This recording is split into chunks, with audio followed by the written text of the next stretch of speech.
Hello, welcome to the Steam Release Podcast. I'm your host, Dewey Bear, and joining me today, once again, is Roadie, Wonder Roadie. Welcome. Super Roadie. I know, it is. Another day, another filter. Another day, so yeah. Well, just keep on trucking. Yes, another day, another filter. That's hilarious. Even if I turn all the way around, it's like I've stuck a piece of cardboard on or something. It's hilarious. Yeah. All right. Well, it's been an eventful week this week. But besides all of our life events, you don't want to hear about that. You want to hear about what we've been playing. So there was I imagine they've played a lot, considering there was a demo week for Tokyo. No, what's the name? Tokyo Games. Yeah, Tokyo Game Fest. But yeah. Yes. Well, also, Steam has their own demo game fest on right now. Mm-hmm. And yes, you're right. I played through a lot of them. We're going to talk about what else I've played, because I also finished a couple of games. Awesome. So yes, I finished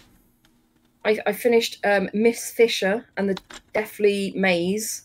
I finished it. I left it for a while because what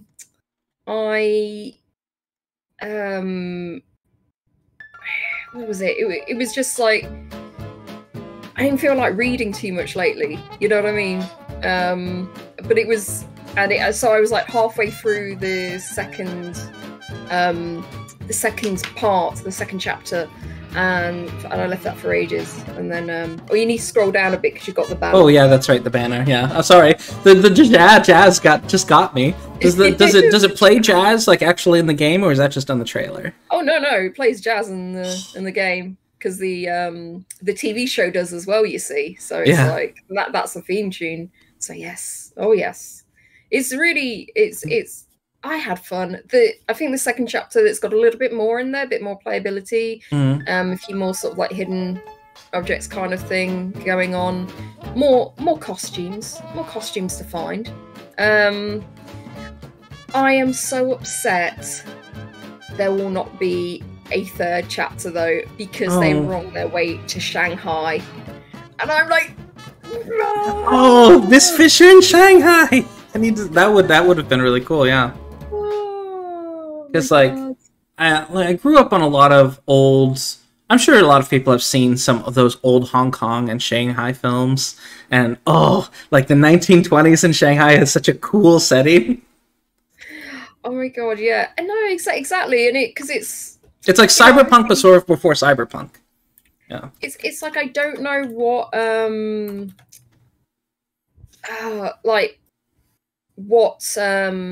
how many scenes that we're going to have, obviously, in the next game, but it's just 1920s, like Shanghai. Oh, it would have been amazing. Yeah. But no, they didn't. It's not to be. It is not to be. Oh well. Anyway. So the demos I played. So this one is on the Tokyo Game Show, but it's also one that I think we spoke about last week. And I got the so I thought I'd play the demo. So I played the Signal State. So this is one that I was curious about, because I thought, it seemed interesting enough, and when I played it, the story was even more interesting than they let on, I feel. Oh. So yeah, it's like so it's post-apocalyptic because one day just all the machines stopped working, and people just didn't know. A lot of people just didn't know kind of how to repair them, or there's not, like now it's like, oh, how would I repair my TV, or how would I repair a generator? I wouldn't know. I would look on YouTube, but of course all the rest of the electrical the rest of the electricals are out, how would you check YouTube? So yeah, it's, you know, it's kind of like that. But yeah, you've been trained up and you go to this farm because you need to set up another farm because the collective that you're in needs to expand because they're trying to change the world. You're kind of like almost like revolutionaries or something like that. So yeah, you're trying to change the future, and you need to set up this farm because you need to feed people, obviously. So you got to get the generators up, get the lights up, and you know, but to do that was very complicated. I wrote this down because I wanted my thoughts to be clear and concise. It says, I get it. It's just not for me. The story is so intriguing, though. Got to the fourth puzzle, and my brain was like, no. I got it. I got it half done. The first part made sense, and which I got that correct. I got the first like 2 SRC, and I got SRC and SR 1 and 2 correct. So slight spoilers, kind of just with the puzzles. The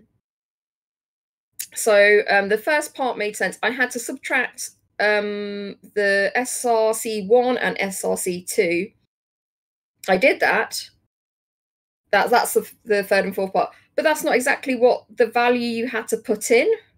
And I had to look it up. I had to look at what the puzzle was, the solution was, because it's like, well, you told me this is what I had to do, but that's not what the value you wanted me to put in. And I saw what the value was when I looked it up, and I don't know how it came to that conclusion. I still don't know how it came to that conclusion. So I think you have to have a bit of knowledge about electronics to play this game. To be honest, I mean, there is, you know, the beginning of each puzzle there is a little bit of a tutorial going on, so you know you can get to a certain point, but if you don't, if you're not so familiar with electronics, and yeah, it can be so, what the hell do you want me to do? So yeah, that's the only reason why it's not for me. But otherwise, I really wish it was, because I really want to know what the story's about. It sounds like it's based around a Kensington event. Like, I think it was called the Kensington event. It was during the era of the telegraph. This big solar flare hit, and all the like telegraph machines died. And the thing is, they just found that our sun can make events like that, but 100 times stronger. So, you know, one of those can happen anytime, and we have like 20 minutes notice. So. Exactly. This is, you know, that's what I thought probably happening.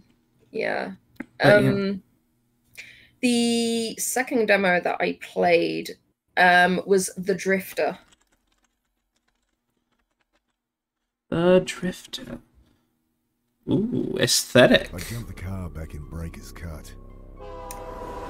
So I saw this game on another like point and click review, and I saw there was already a demo for it, but I hadn't clicked on it because I said, I don't want to spoil myself, blah blah blah blah blah. But I thought, you know, for this week I would I'd give it a go, see how it is. Oh my god, this is such an amazing game. I've been like completely thrown into it. It's like, oh my god, it's everything. This is everything, and the way it plays, it's like a rolling narration. So everything you do, instead of you know, normal point and click games when you click on something and says, oh, I can't pick that up, oh, I don't know what to do with this, it's like I go over to so and so and I ask him, how'd you do that, or blah blah blah blah blah, and it's just like, oh, this is so good. So it's like you're in an actual story, you're reading an actual story, or you know, you're listening to one of those stories, like audiobooks or something like that. It's a bit like that. You look at the banana peel and there's a narrator's like, oh, I could really use banana. Like, there's not just this like, no, don't know what to do with that. They've got something for everything. That's cool. Exactly. And it you know, It's really fantastic, really fantastic. The characters are really well written. At least in this is you're playing basically the first chapter of the game. Now, what I am concerned about is we're going to have another like backbone situation. Yeah, like, where the first part is just mind-blowingly good, and then the rest of it is just a decline. Yeah, from there. No, completely. Oh, it's so good. I would offer everyone to give this a go. Maybe, you know, if you're into narrative stories and you know you're not too sure about point and click games, but yeah, this is like really amazing. I got a sweep. Yeah, I got Wonder Woman today. Yeah, only on our show. Yeah. So another one I played was Perfect Tides demo. Perfect Tides. So this one I had helped kickstart. So I was like quite curious about, you know, what else they put in the demo and everything, because I was really interested in the story. It's like, you know, set in the 90s and but when it came to actually playing this demo, I was like, what the hell am I supposed to be doing? Because it's like I feel like I'm just constantly wandering around. There's a lot of scenes, there's a lot of areas, but they're all very empty. There's not a lot or people to interact with. It is set in a sort of like a seaside island where, you know, and it's in the off season, but it's like there wasn't many residents to speak to, and I was just like. And also, it was very difficult to. I mean, I was in the home, and I was trying to click on the mum, but it kept clicking on the coffee mug or something. And it's like, no, I'm clicking on the mum's head. I'm clicking on them, and it's like, oh, come on! You want coffee? You want coffee? Yeah. it's like I wouldn't dare steal my mum's coffee. It's like I'm not. So I was just really annoyed. I found it really annoyed, and I didn't finish it. I didn't finish the demo because I just like said, no, I'm done with this. I'm bored, and I'd already like kickstarted this like a few years ago actually. So I'm like, I have no idea what to do, what to feel about it now. Now I've already kickstarted it, and finding out that this isn't as fun as I thought it was going to be. You know, I thought it was going to. I think it's the pacing that I'm having a problem with. I'm having a problem with the pacing and the fact I just feel like I'm just running around everywhere. The next demo that I played was Unusual Findings. Ooh, let me see. Also, I wasn't convinced about the pixel art. It's not that great. Oh, the previous one, Perfect Tides. Yeah, it's kind of they're kind of blobby. That sort of kind of where you have a blob of pixels, and there's just not a lot of texture going on. Yeah, whereas this one we're looking at now, I really love the pixel art for it. It's really, really nice. And it's an interesting story, really interesting story. I'm really like getting into it, but I have to say, the demo that they showed, there wasn't like actually that much to do in it. Like at first, you know, you've got to like, spoilers, you got to get out of your room, and there was like interaction there, but after that there wasn't much at all. And it was just like, what the hell? And you were just like playing through almost like a visual novel sort of thing. Yeah, and they didn't go like, oh hey, they didn't have a nice package and go like, oh hey, you've hit the end of the demo. So it was just kind of like, it just kept going. Well, no. I mean, there is a proper ending.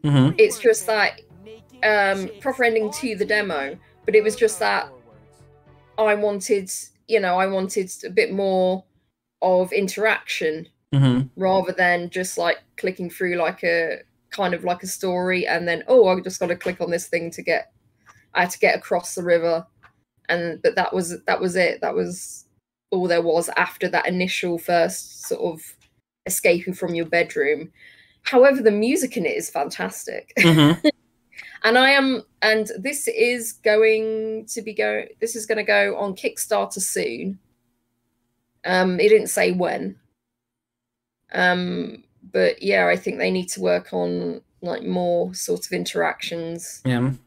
But it looks fantastic. You do see like lots of scenes while you're riding on your bike, so probably future scenes on what you're going to be like places you're going to be going to and something like that.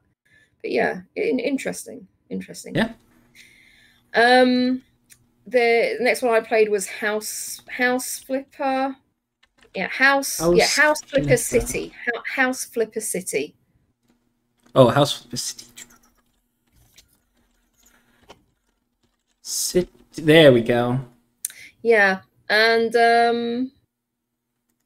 it's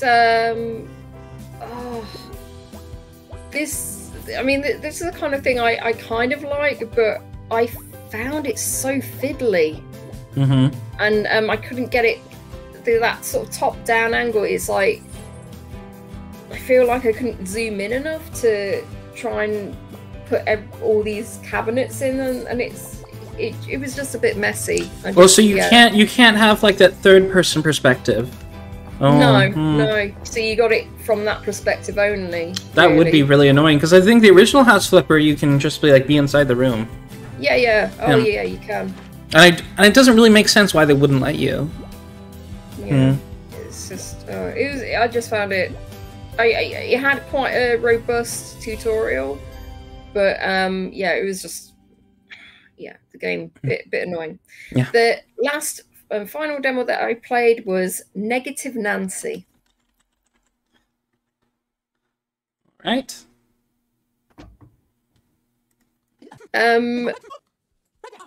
It's basically just saying no to everything.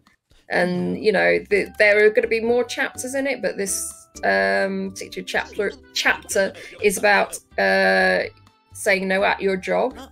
And it's just like, and it's an interesting. They said you're playing through a sitcom, and the problem is it's just like you have to click no so many times, or you're skipping. So like you were going to say nothing. So I had this really annoying customer saying, I had these vouchers from like 7 years ago and I've been saving them up, and I want to exchange them. And I want to speak to your manager. It's like, no. But it took so long. It just took so long. And I'm just like, I don't want to, oh my God. It was just, it just dragged out. I felt it was so dragged out. So yeah, it's a shame. It's a shame because I like it as a concept, but the execution is not great. Yeah. It's got some funny aesthetic, and I'm sure it would have a lot of like comedy options, but you've got to make it not annoying to actually play. Yeah, exactly. Well, anyway, that is my roundup of some of the demos that I played this week. But what about you, Dewey? What have you been doing this week? Well, I twisted my brother's arm and we played some co-op. Yay! So we played a game that I've had for a little bit, but I got stuck on. That is Aegis Defenders. So this is a really pretty game.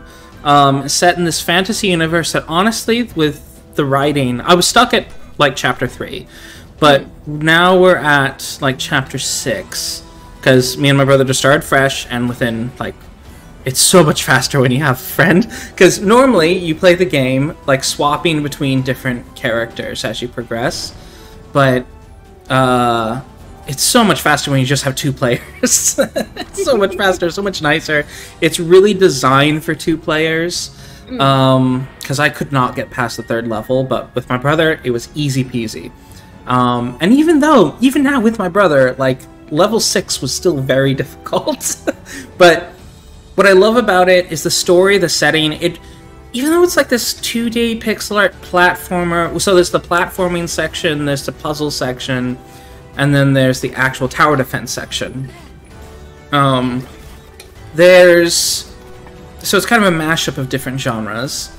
But the story itself, like, it's right up there with a Final Fantasy type story. They really made a very believable world for what seems like they didn't need to, but they have such extensive lore, and every time you start a new chapter, there's a cutscene that's explaining the past of the world.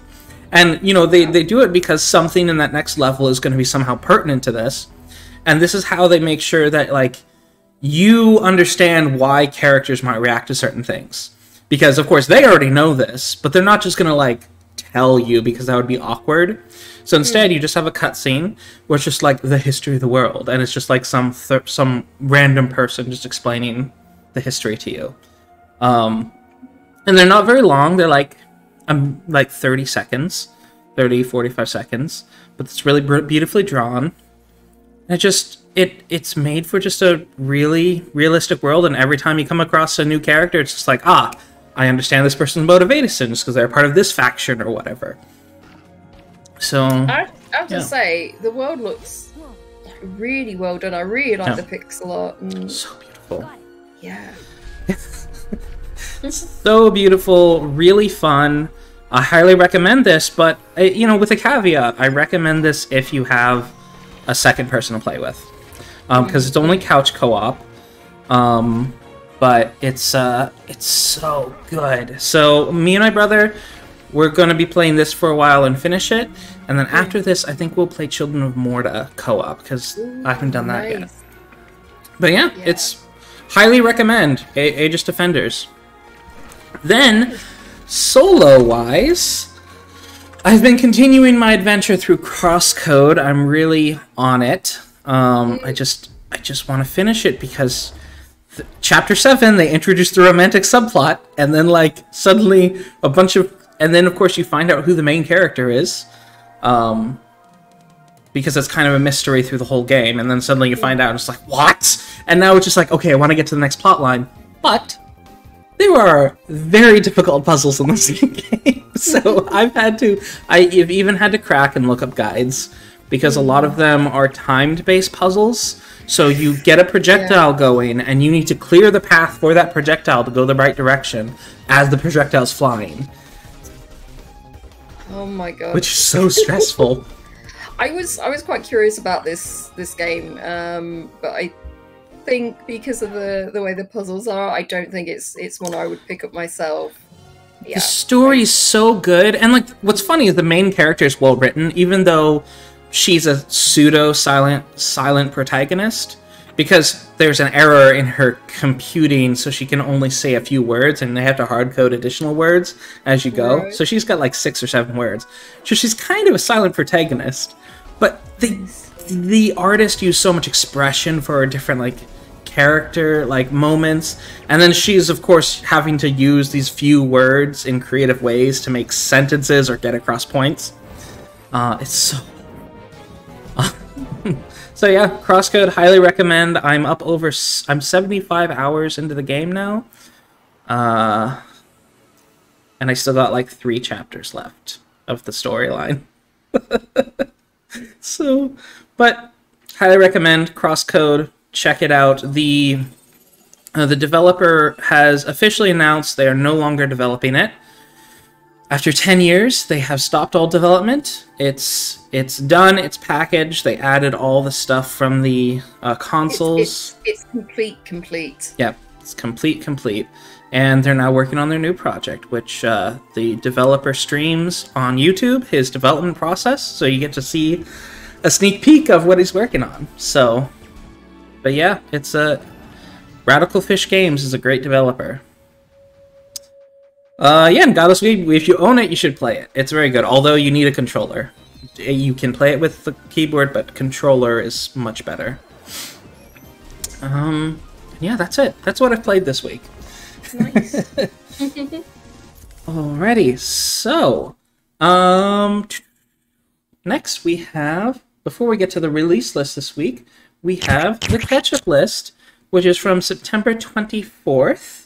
And we're going to start with Terminal Conflict. Touch the world with your fingertips. Your retro terminal awaits your command for the balance of power in this definitive Cold War strategy game. Here you belong. Assert your leadership through turn-based strategy, tit for tat, on the brink of mutually assured destruction. Don't let it slip away. I wonder if this is like... Did you ever play the board game Twilight Struggle? No. This seems really similar to it. Now, the mechanics could be entirely different, but that game is, of course, it's a board game where you're trying to not... Well, okay, you're trying to force the other nuclear war to happen on the other person's turn, or you're trying to get through all the years without having nuclear... You both teams win if you never have nuclear war. So, Yeah. Or you can win and the other person can lose if you force them to launch the nukes first. Godless Weave is asking, what was this? When was this? The catch-up gap. This is in September. We're doing the last of the September releases from 2020. Yep. And then there's a few October releases, and then we're done. Yep. Well, there was like 1 or 2 times when you're away this year, so we're going to get to those as well. Yeah, those two. But that will be the end of last year's releases. Yep. Anyhow, I like the UI for this. It's very retro while still looking clean.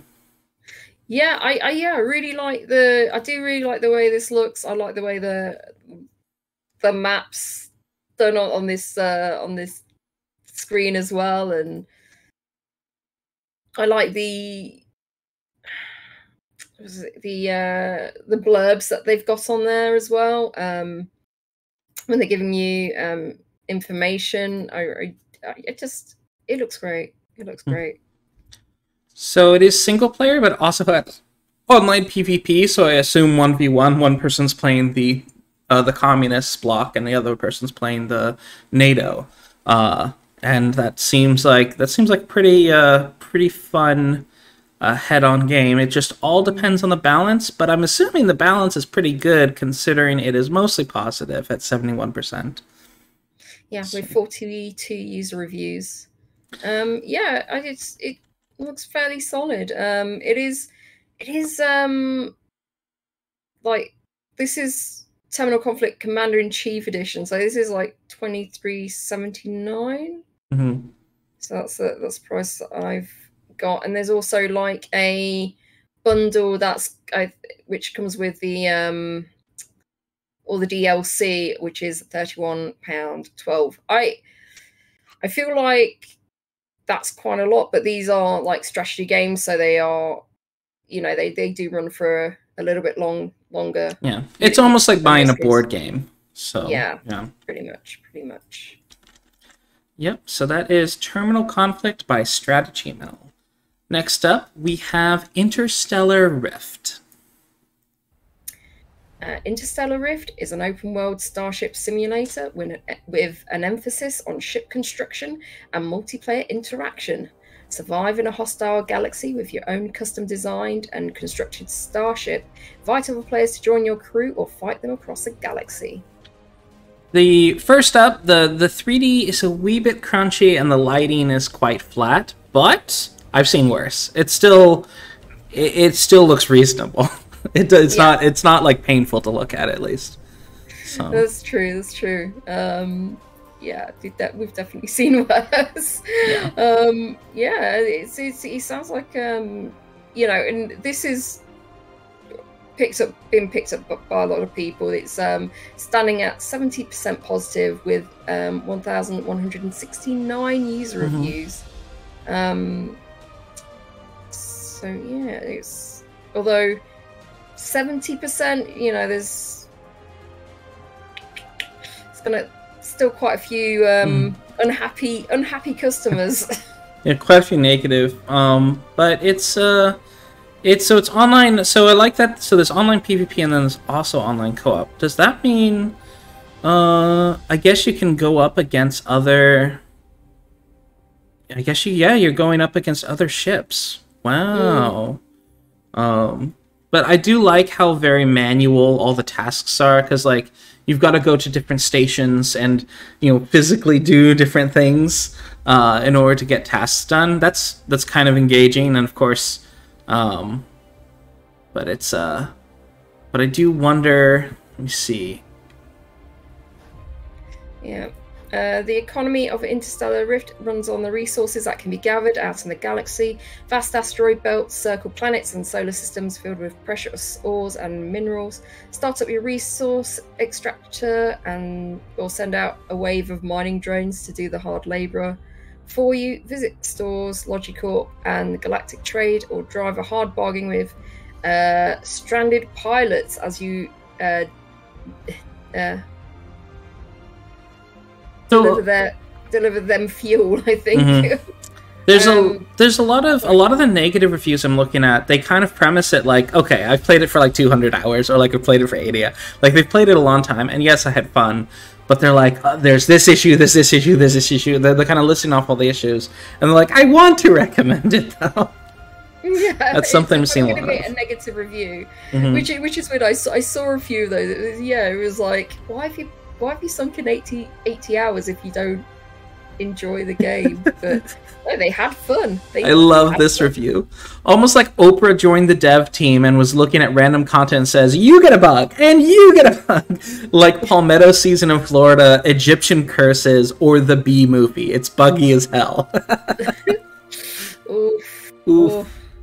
Now that, of course, with that, I'm looking, they are regularly updating, and I see... And of course, this came out back in September, and their last update was September 30th. Yeah. This year, though, so.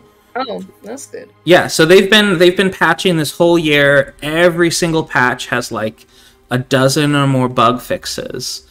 So I think it's probably in a better state than some of those reviews may imply now. Let's look at a graph and see if if there's like over time what they're. Over time, it seems like it's still generally positive over time, but they are still getting negative reviews. So yeah, if you really like space games, maybe pick this one up, or maybe pick it up on a sale. It is £15.99. If my online game group was still going, just everyone now that life is getting a bit more active again in certain regions, they just don't have time as much to be hanging out online with me anymore. So there's if that was still going, I feel like this would be a game we might check out. Right, and that is Interstellar Rift by Split Polygon. Next up is Going Under. Going Under is a satirical dungeon crawler about exploring the cursed ruins of failed tech startups. As an unpaid intern in the dystopian city of Neo-Cascadia, you'll wield office junk as weaponry as you make your way through the offbeat procedural dungeons beneath your company campus. Wow. So I do like how the art style in this game kind of also speaks to the sort of corporate setting in all these startups, because it has that art style. Have you ever seen those 2D like public service notifications where they have like the people kind of in this abstract design? I feel like they use that same design for the game setting. I think it's kind of funny. It is great. It looks chaotic, and which is, you are kind of in a sort of chaotic situation, so it matches that. I love it. But yeah, it's a roguelike, which I'm generally pretty into, and it just seems to be really, really wacky, and I love the kind of tongue-in-cheek commentary it's doing on like startup culture. It's sort of funny. It looks so fun. It looks so fun. It is bright, and oh my god, this looks so great. It is $15.99. There is a deluxe edition with a soundtrack, which is £20.68, which is 10% off. and it is standing at 94% positive with 1,336 user reviews. But recent reviews, it's standing at 96% positive with 26 user reviews. It's good. It is published by Team 17, which is, you know, they've got a pretty good reputation for publishing really good indies. And the developer is Aggro. And it can be yours for the II or III price of $19.99. All right. Now we are up to this week's releases. All the hidden gems. We dug through the release list so that you don't have to. And found, well, honestly, we were hoping like the huge number of releases would slow down a little bit, but it clearly hasn't. I'm hoping October is going to be a slower month now after this week. Fingers crossed. Fingers crossed. All right, but yeah. So starting off, we have Agatha Christie, Hercule Poirot, The First Cases. Discover an untold crime story from the mysterious youth of the famous detective Hercule Poirot. Oh my god! Oh my god! I love Agatha Christie TV shows and everything like that. This is me and Sincerely Day have been fangirling about this this game because she said, "Oh my god, I pre-ordered it and everything like that." I personally you know, there's only certain games that I would definitely pre-order. So I was, you know, I haven't pre-ordered this. I want to see what people have said after they've played it, if this is any good or if it's really buggy or something like that. But yeah, this is definitely up my street. It's got an excellent aesthetic going on. A lot of these more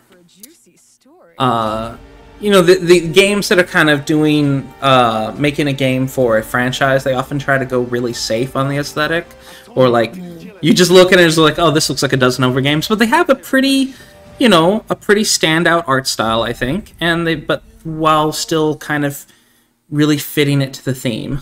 So I like that. Also, this is done by the developers who did Murder Mystery Machine, the one that I spoke about a few weeks ago.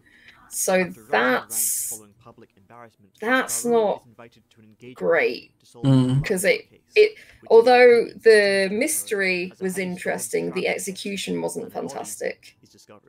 So yeah, and they've done a few other games which are all standing at mixed. All of them standing at mixed. This one, however, is sitting at 83% positive right now, so that's encouraging. Yeah.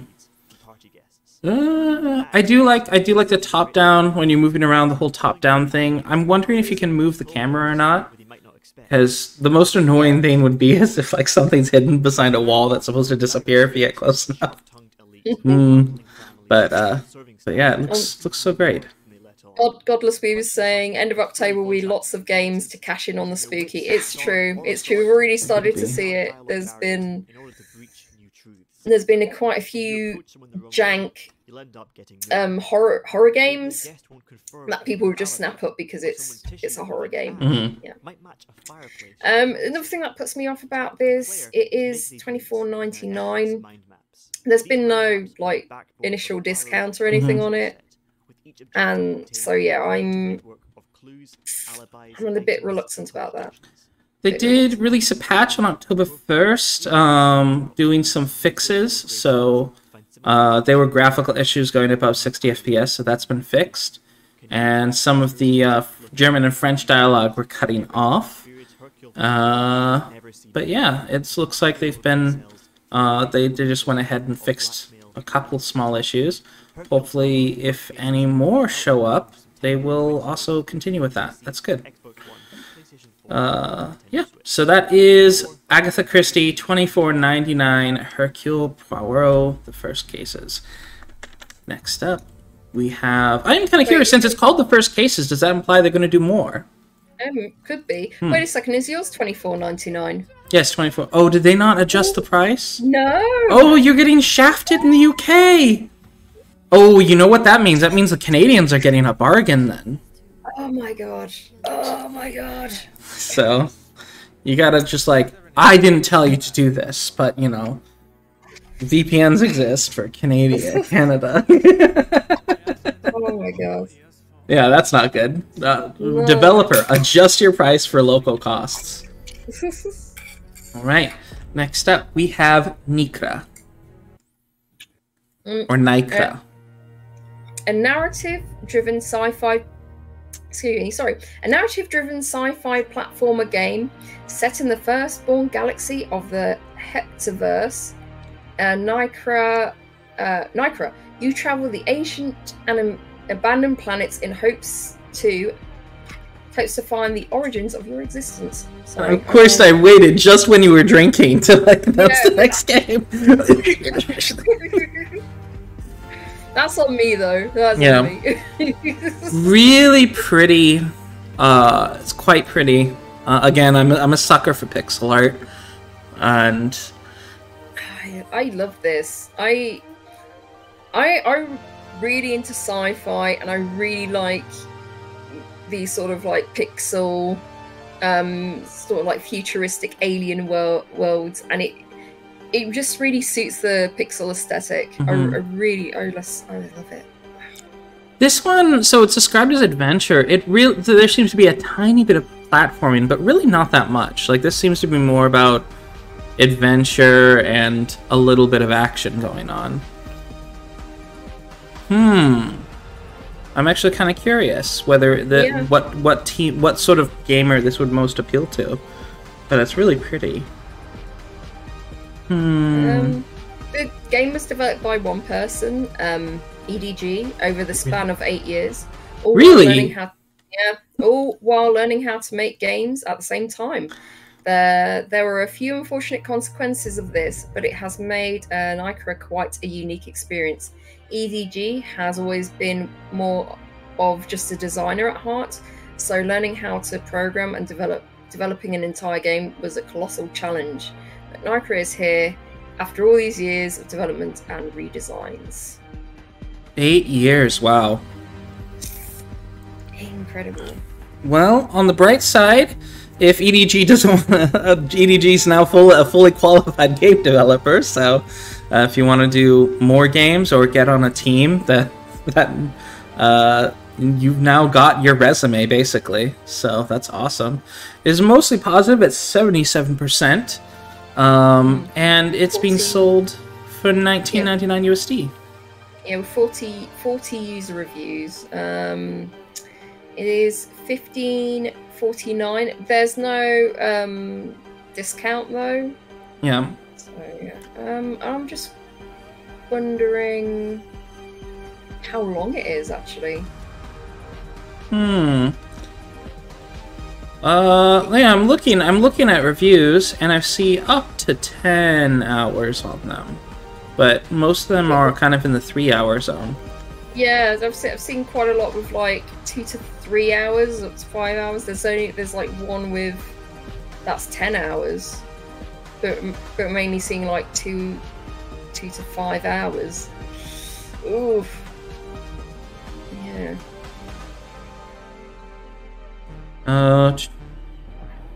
All right. What's the main criticisms? One of the criticisms is, yeah, it is just like $20 is probably too much to charge for it. In one of the negative reviews, and final thought, like they really wanted to give it a positive review, but it was just they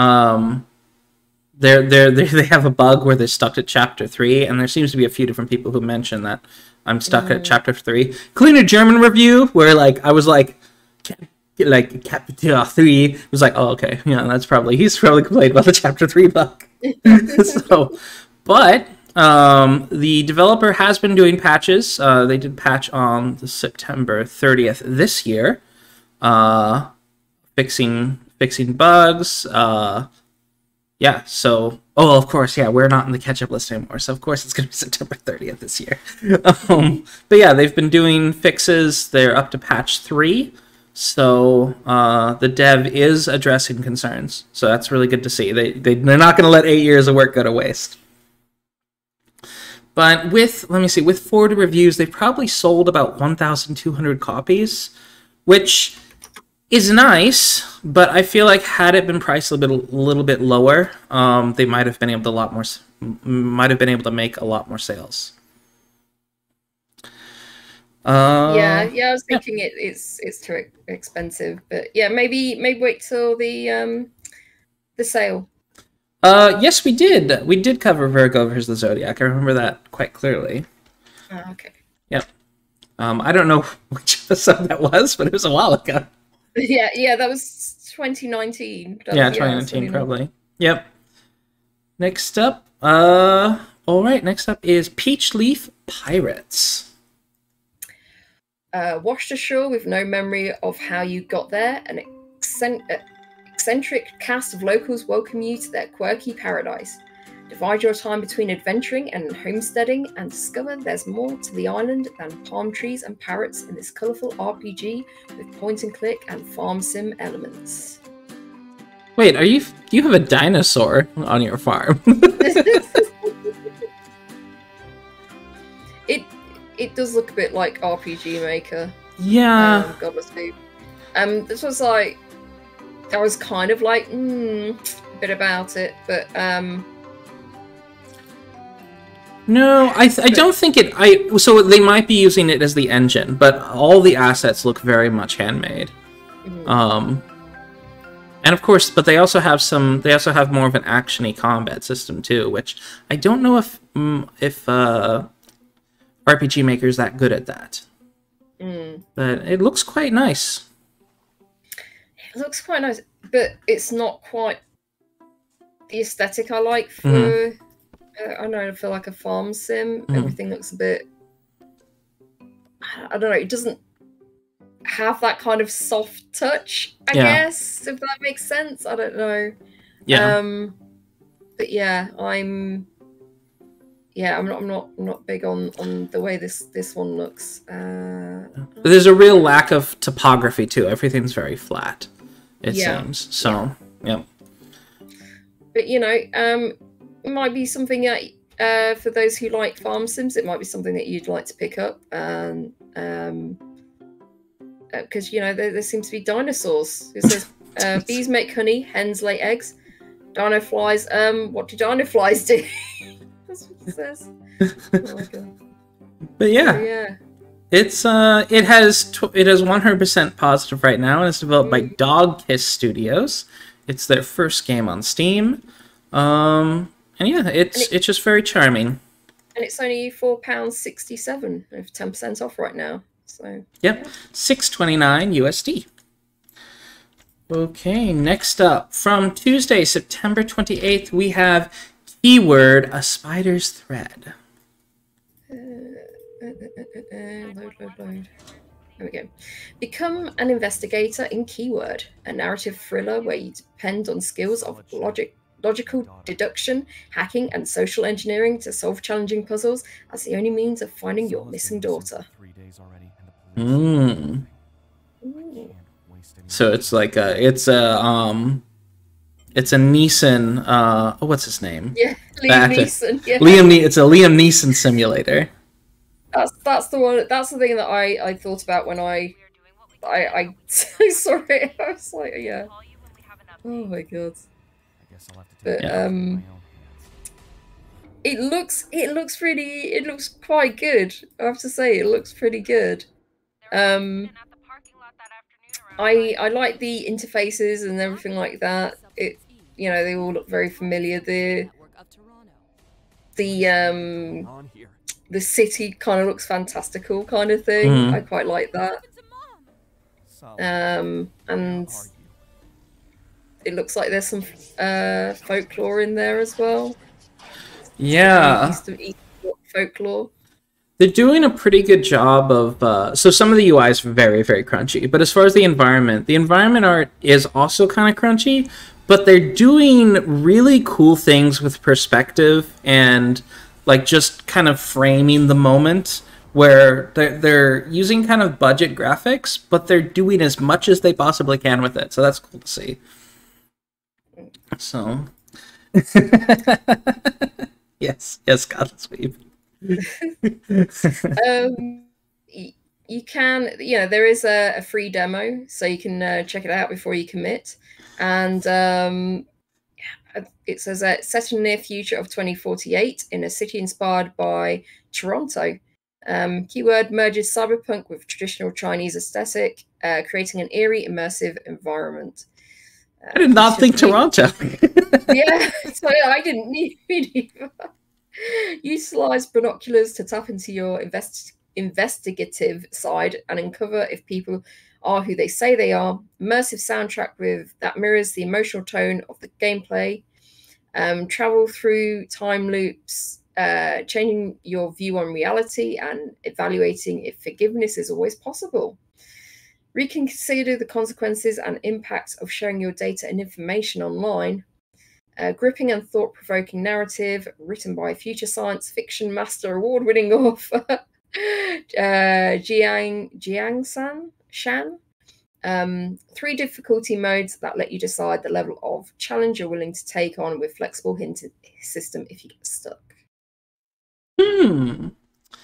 It currently is 87% positive with 32 user reviews, and is developed by City from Naught Incorporated. Thank you. Oh, thank you, Hello Kitty. It is 10% off right now at £12.14. I'm just wondering how long it is. Seen a variety of times, so I don't think I can. Yeah, I suspect this is a puzzle. This is another example of a puzzle game, so depending on how fast people are able to solve it, I assume it's going to be around 4 hours, though. So, yeah. just judging the kind of what seems to be the median. But yeah, that is keyword, a spider's thread. And City from Naught also developed. Nope, this is their first develop, and they do have a free demo right now if you want to check it out, though. Okay, next up, In Sound Mind. In Sound Mind is an imaginative first-person psychological horror. You hear the dog? Yes. Yeah. Our neighbor has these 2 little, like, I think they're like the white, small dogs, white curly hair. What are those called? Maltese? No. They're not like toy poodles or something. Maybe they are toy poodles, but they bark at everything. And sometimes, and there's 2 of them, of course, so one starts barking, so the other one will start barking. Yeah. So. And they get very upset whenever the mailman comes. Oh, very mad. Understand that. Anyway, In Sound Mind is an imaginative first-person psychological horror with frenetic puzzles, unique boss fights, and original music by The Living Tombstone. Journey within the inner workings of the one place you can't seem to escape, your mind. Ooh. Psychological horror. I feel like they shouldn't say that at the same time, because, like, part of the reason that as soon as like the horror is like in your own head, like in story wise, it almost like takes away the stakes a little bit. I don't mind them saying that though, because I would kind of rather have that than sort of like a slasher kind of horror, or if it's like atmospheric horror kind of thing, that I'm more preferable to, I think. But yeah, I need to know. I need to know what I'm getting into. Yeah. I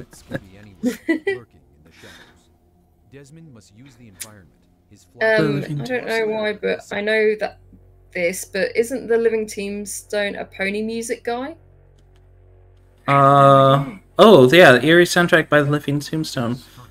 I've heard his name before, but I'm not sure. So you'll have to be our research assistant on that, honestly.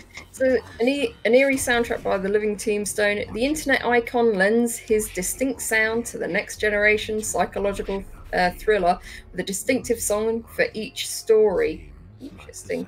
Oh, and also the expected. Explore an imaginative and disorientating narrative featuring sentient mannequins, a feline companion, and much more. And yes, you can pet the cat. Oh, he is known for the soundtrack of Five Nights at Freddy's, and he created music for the My Little Pony fan base. Wow. Okay, you're right. He is the pony music guy. Wow. That's incredible how you get from one to the other. This is the plus about having 3 monitors, and I just remembered, it's like, oh right, I can have a browser open in this window, and I've got plenty of room. So yeah, that is correct. He is the pony music guy. This is standing at 92% positive with 156 user reviews. That's very good. Yeah, and it is 15% off right now at $23.62. $29.74 USD. Alright, but yeah, that is by We Create Stuff and published by Modus Games. This is their first game on Steam. Next up, we have the game Lemnis. Lemnis is a revolutionary turn-based combat strategy FPS taking place in a time loop. Master the unique abilities of powerful deep space operatives and compete in mind-bending 4-dimensional battles. I was really impressed by the environment, and then the neon appeared. Like the bright neon effects. I was like, "Ooh, what a pretty environment!" Oh, just bright neon. But it looks pretty active and fun. I wonder there seems to be like teleporting abilities people have. I wonder if this is like oh, what's that game that's kind of a lot of Halo players are really enjoying? That's like Splitgate, yes. So it kind of reminds me of Splitgate. I wonder if this plays at all like it.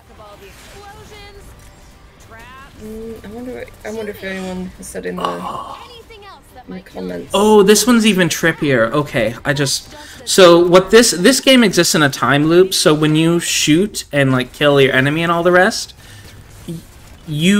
I believe like the rounds, they restart, and then all the projectiles and attacks and stuff from the previous round then happen at the same time in the next round. And so you have to remember where you did what, because otherwise you're going to get killed by the past. Oh, that's crazy. Yeah. a lot of people are saying in the review section, my head hurts. So I remember because I was looking at this list and I was wondering how on earth, so it's called time manipulation FPS, and I was like, what do they mean by this? And yeah, and apparently different characters have different abilities that affect time. So some people can rewind the time for the map and then have it go forward again, and oh my gosh. Oh my word. This is like FPS for the thinking man, I guess. It's standing at 87% positive with 358 user reviews. That's really good. It is £15.49 and no discount. Yeah, that is. Oh boy. I'm trying to think of all the sort of the implications of this gameplay. Because I've been looking through the comments and stuff, and just like, what is this? How do you do this? But man, that's insane. I am almost curious to jump in, but I don't like shooters, so I'm pretty sure I still wouldn't like I definitely would not like a shooter that also has time elements. Yeah. No, I'm the same. Yeah, I'm sorry, I'm not an FPS girl. But if you're curious, and the nice thing I see is that the pacing of the combat seems pretty similar to Halo. So I think for those who are looking for a kind of a Halo-like shooter, that you might want to jump in on this. Lemnis. Next up, we have Steel Assault. Punch, whip, and zipline your way through a post-apocalyptic America in this 16-bit retro-style action platformer. Play as Taro Takahashi, a resistance soldier on a revenge mission against the dictator who lords over the ashes. Ooh. Oh, so they got the modern sun rays. So they're using old-fashioned art style, but they're tossing in some modern particle effects. Again, to great effect. I love it when studios do this. I think the aspect ratio, like, yeah, you're trying to do the retro feel. You don't have to do the old aspect ratio. Please don't. Widescreen is better. It is just better. But okay. Yeah, it's a shame because this looks, retro. It looks really great. I like the way the backgrounds are, and I really like the look of it. I really like the look of it. But yeah, it's a shame they haven't done widescreen. Yeah, I don't understand why you wouldn't. Yeah, this is Steel Assault. It is looking great. It's looking great. Oh wait, okay. There's a review here that they don't show it in the preview. It does support 16:9 aspect ratio. Good. All right. Okay. Good. Okay. So it is standing at 89% positive with 73 user reviews, and it's 10% off right now at £10.79, and that is for the next 45 hours. Just under 45 hours. Yeah, this is going on my wish list. But here's the thing: I'm really bad at platformers, but I still end up playing them. And I feel like this one might be quite fun. So, because it has like a combination. I doubt the platforming is going to be that extreme because it is a combat platformer. So, yeah, it looks so fun. I love the wacky character designs too. Oh my god, there's so many things in this that have that nostalgia feel, and it looks like the characters look like they're from a punch 'em up, not punch 'em up game. You know those fighting games. Oh yeah, Street Fighter. Yeah. Yeah. Those. It looks like one of the evil guy looks like one of the villains from Street Fighter. Oh, Bison. Yeah. Yeah, Bison. Yeah. Yeah, he's like a blonde Bison. Yeah. Man, it's just like so. It's interesting because it evokes back to a past, and then you just kind of think, "Oh, this seems so pure." it just goes back to the childhood. Hits me in the childhood. But yeah, that's Steel Assault by Zenovia Interactive. It's the studio's first game on Steam. I have to say, I like their first entry. Of course, it's made by veteran developers, so I expect it to be extremely good looking. But yeah, Steel Assault.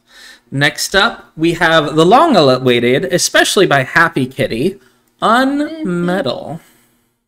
UnMetal is a 2D stealth action adventure that pays homage to the classics with a healthy dose of humor and satire.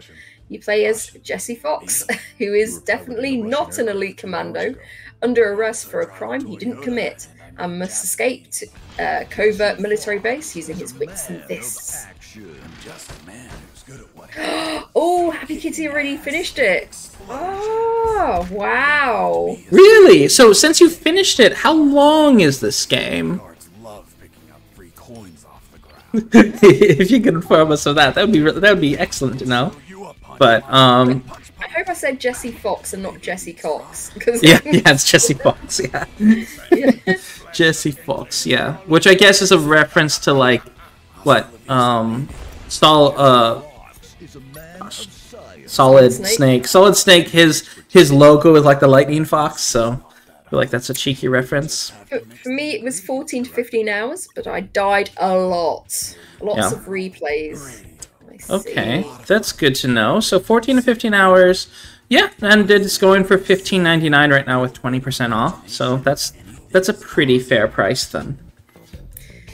So it says, uncover a clandestine plot as you escape from an enemy base where you were imprisoned for a crime you didn't commit. Modern gameplay mechanics that pay homage to a solid classic. Gain experience and skills by utilising stealth to take down your enemies. deceive, adapt, and do whatever is necessary to escape, even if you have to impersonate a cat. Enjoy the thrill of interrogation as you elaborate specifics of your great escape to a lieutenant who seeks to scrutinize Jess's every word in an intricate report. Decipher a plethora of satirical culture, gaming, and movie references. You'll laugh, you'll cry, and you'll fall in love with them. Collect an arsenal of classic gear, things that go pew pew, maybe a thing or two that goes boom, and some things that go boing, and definitely a thing that goes scratch. Does this smell like chloroform to you? Okay. Yeah, I'm glad that the Unepic dev has been, of course, around for a very long time on Steam. It was one of the first indie games to post on Steam after they expanded from just doing Valve games. So it's been on Steam for a very long time. And by one of the first, I mean in the first few hundred indie games that have been on Steam. So it's been on there for a long time, and I'm glad the developer is just doing some more stuff now. Because, let me see, Unepic came out in like 2014, which was before all the flood, the deluge. Yeah. It was the antediluvian period. But yeah, this is standing at, I don't know if we said, it's very positive at 93% with 240 user reviews, and it's 20% off right now at £11.99 for the next just under 45 hours. And Happy Kitty said the ending was epic. Oh, and there's free DLC. Oh, nice. Oh, the creator pack. Ooh, so this, let me see, creator pack, what does that include? 80 of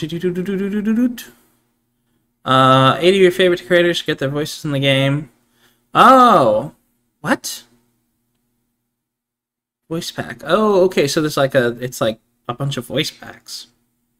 Interesting. All right, 18 content creator voices. Wow.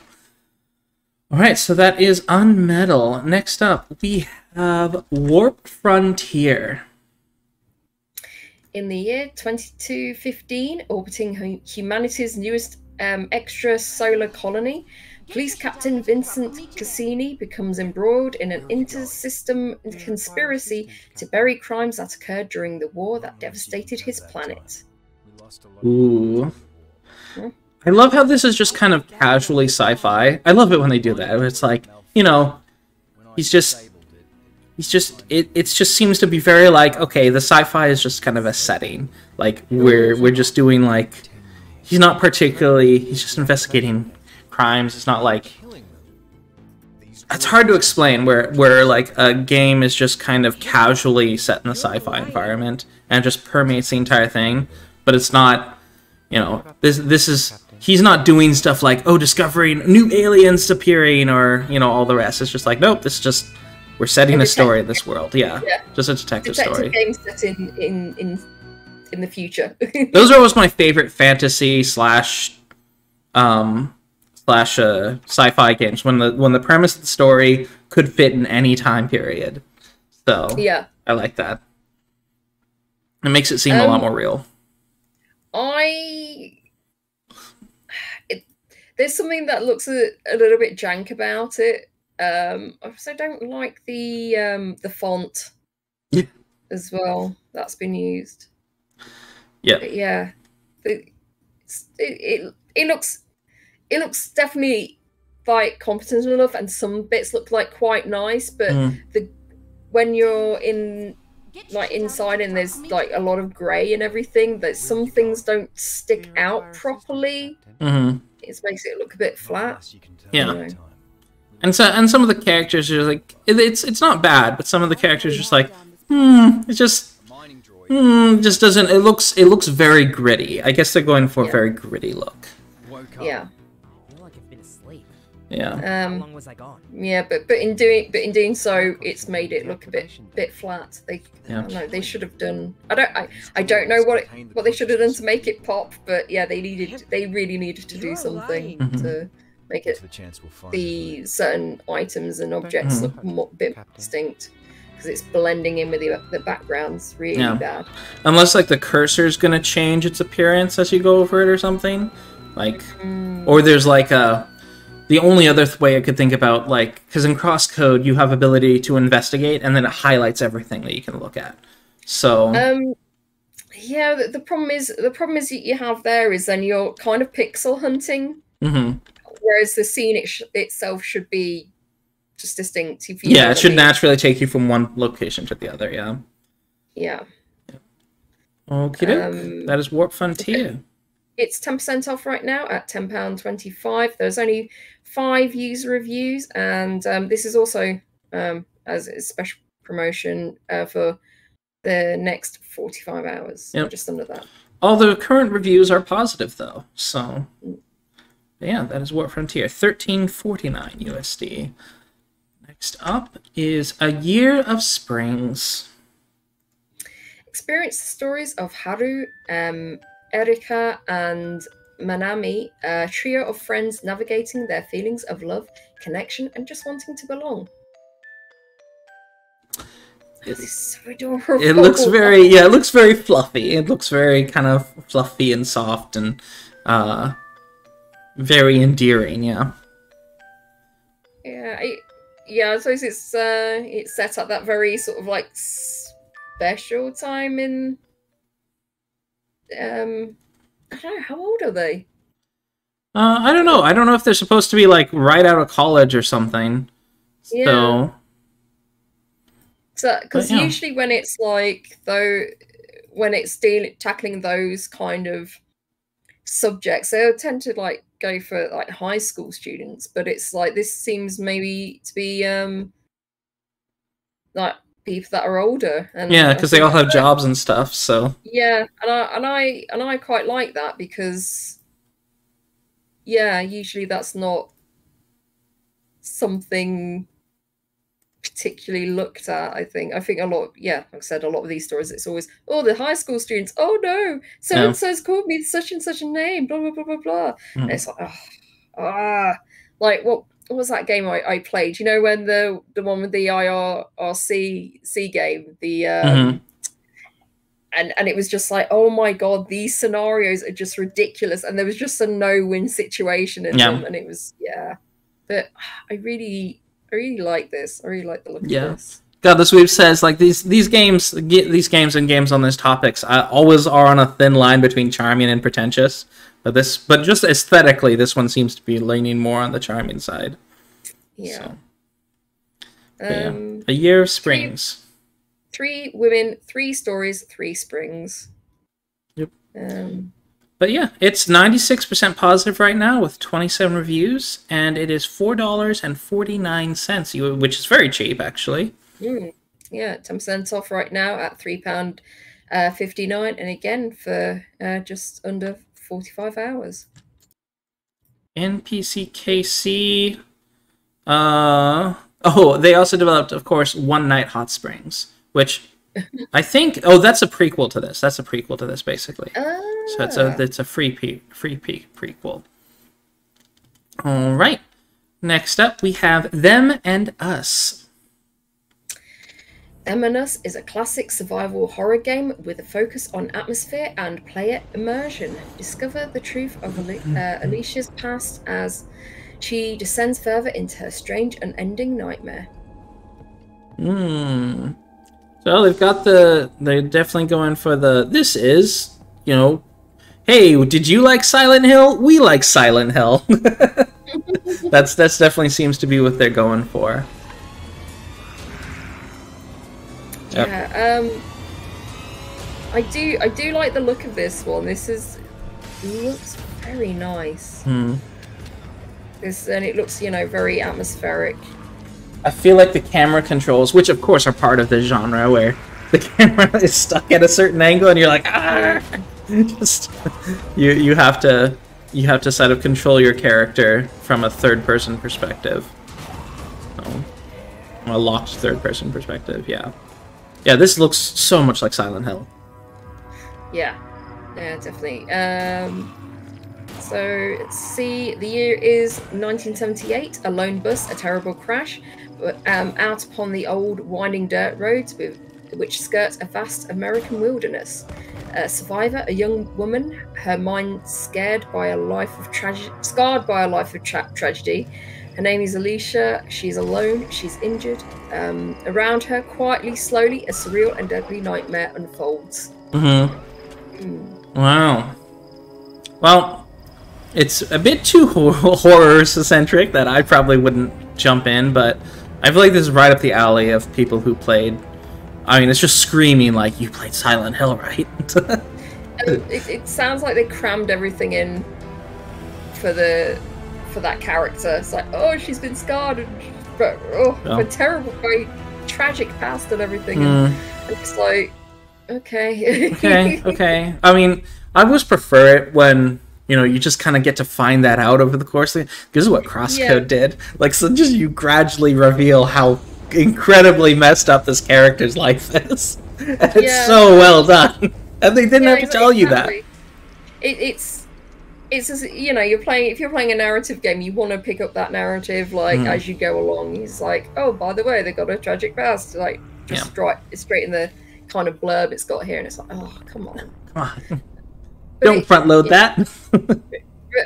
It's 10% off right now at £27.89, and again for the next 45 hours. Did you mention how if it was positive?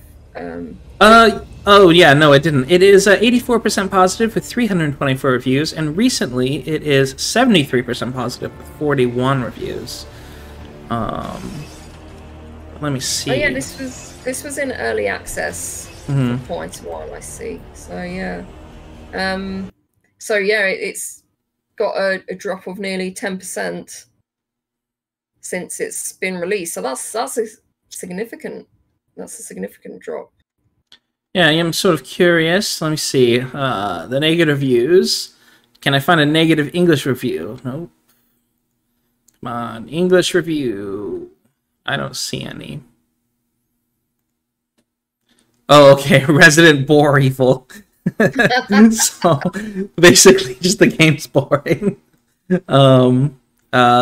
see, and these are still early access. So there's been some negative reviews since it launched, but hopefully I don't see any patches either. But I guess, you know, read the reviews and check it out. It does.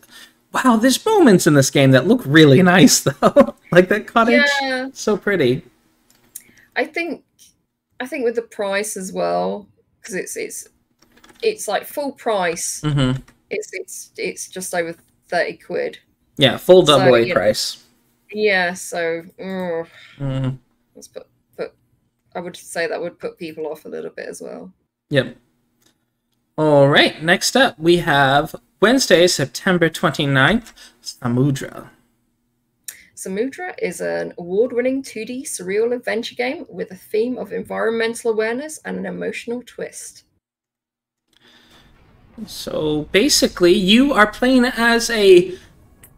Well, are you playing as the anglerfish? I think so. And you're just kind of swimming through these polluted oceans. Oh, no, the anglerfish is just a character, never mind. That looks like that's a submarine, I think. That's shaped like a... Wait, is that a submarine? It's a submarine that's shaped like a fish. Or are you riding in the fish? Because the character's got the little diving suit on, the little head. Yeah. Oh yeah, you're riding inside the fish. It's very whimsical looking. Word. But yeah, it's just about, you know, sort of a fantastical narrative inside a very polluted ocean. It looks like, it looks so fantastical. It looks so nice. I'm wondering, like, how fun it is though to play, because it's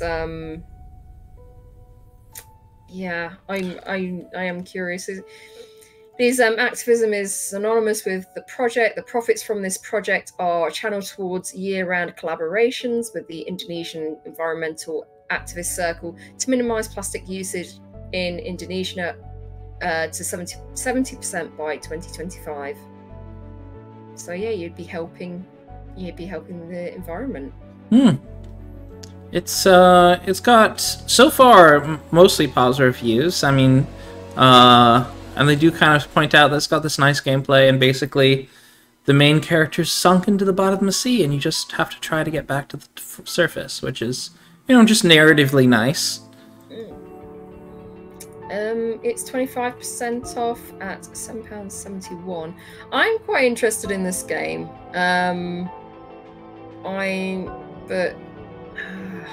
Yeah, it's one I think I have to see someone play first. It's a shame there's like not a like a demo, like a short demo or something. It does look like it's about 4 hours long. Yeah. And it is 25% off at $9.74 USD. Right. Next up, it is Skeletal Avenger. It sounds like Skeletal Warriors, but a guide to skull chucking a skeletal warrior on a quest for vengeance. Skeletal Avenger is a roguelite dungeon crawling hack and slash where you'll build up a new playstyle with perks each run. The ultimate goal is revenge, but first you need to master deadly tools and learn to defeat peculiar enemies. Another roguelike this week. Lucky me. It's got, oddly enough, like for like where you're playing as a skeleton, they went for kind of a cutesy look to it. It's I don't know, there's something darling about it. It's a bit, you know, it's a bit cartoony, so I quite like that.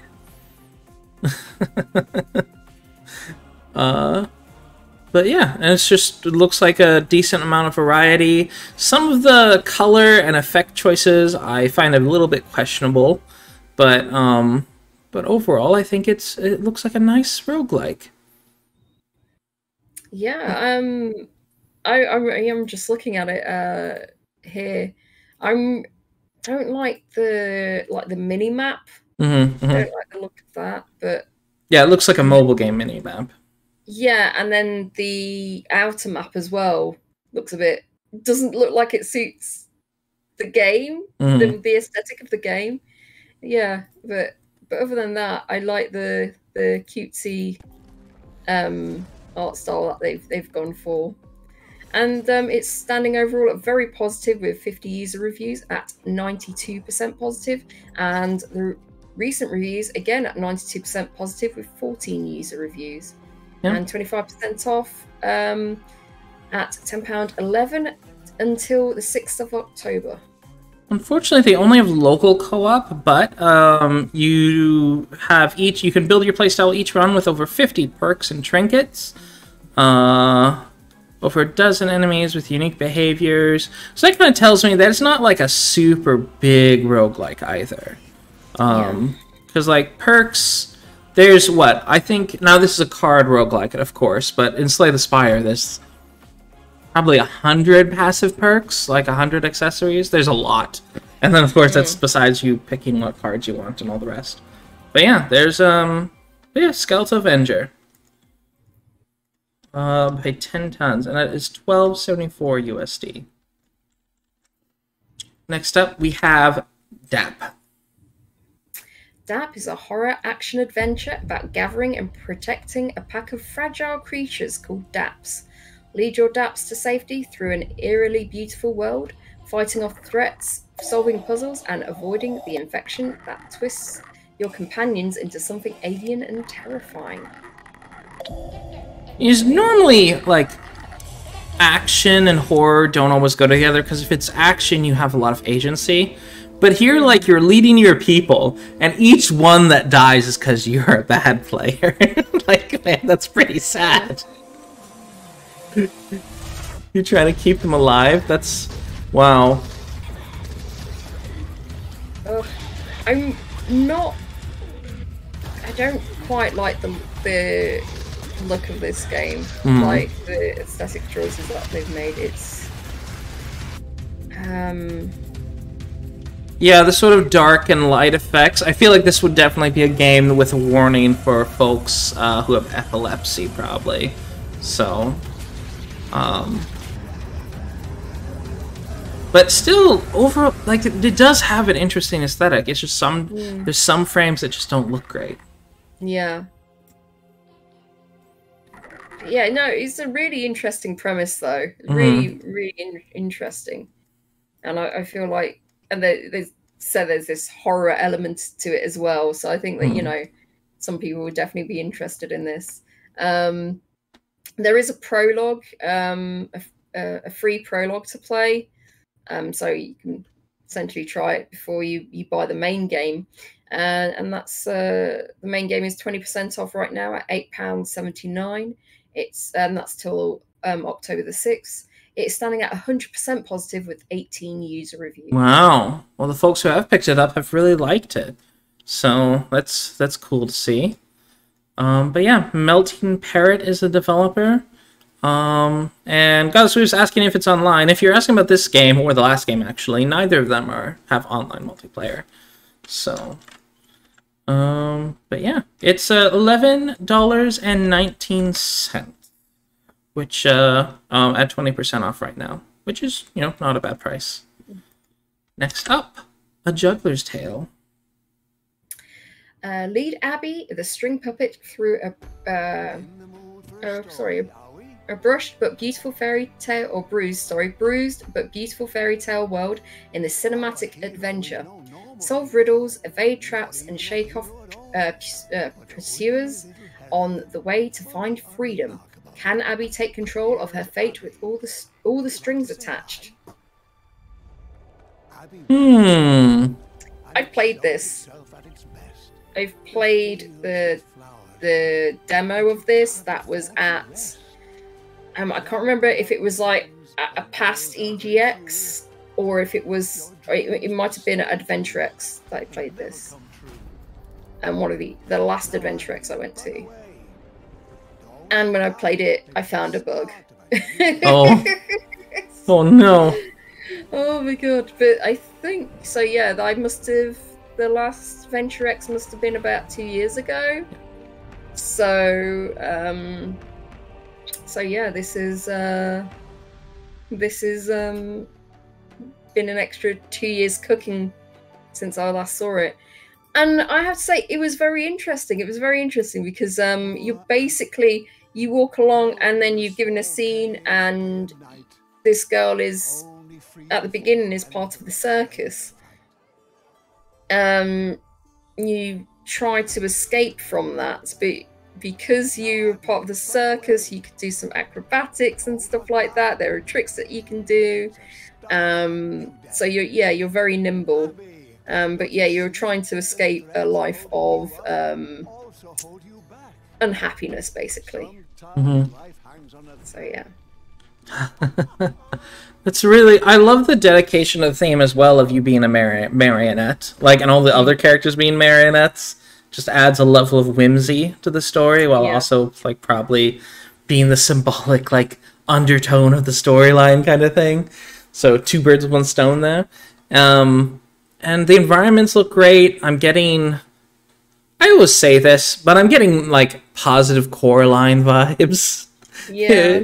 So it is so whimsical and lovely. I enjoyed playing the demo.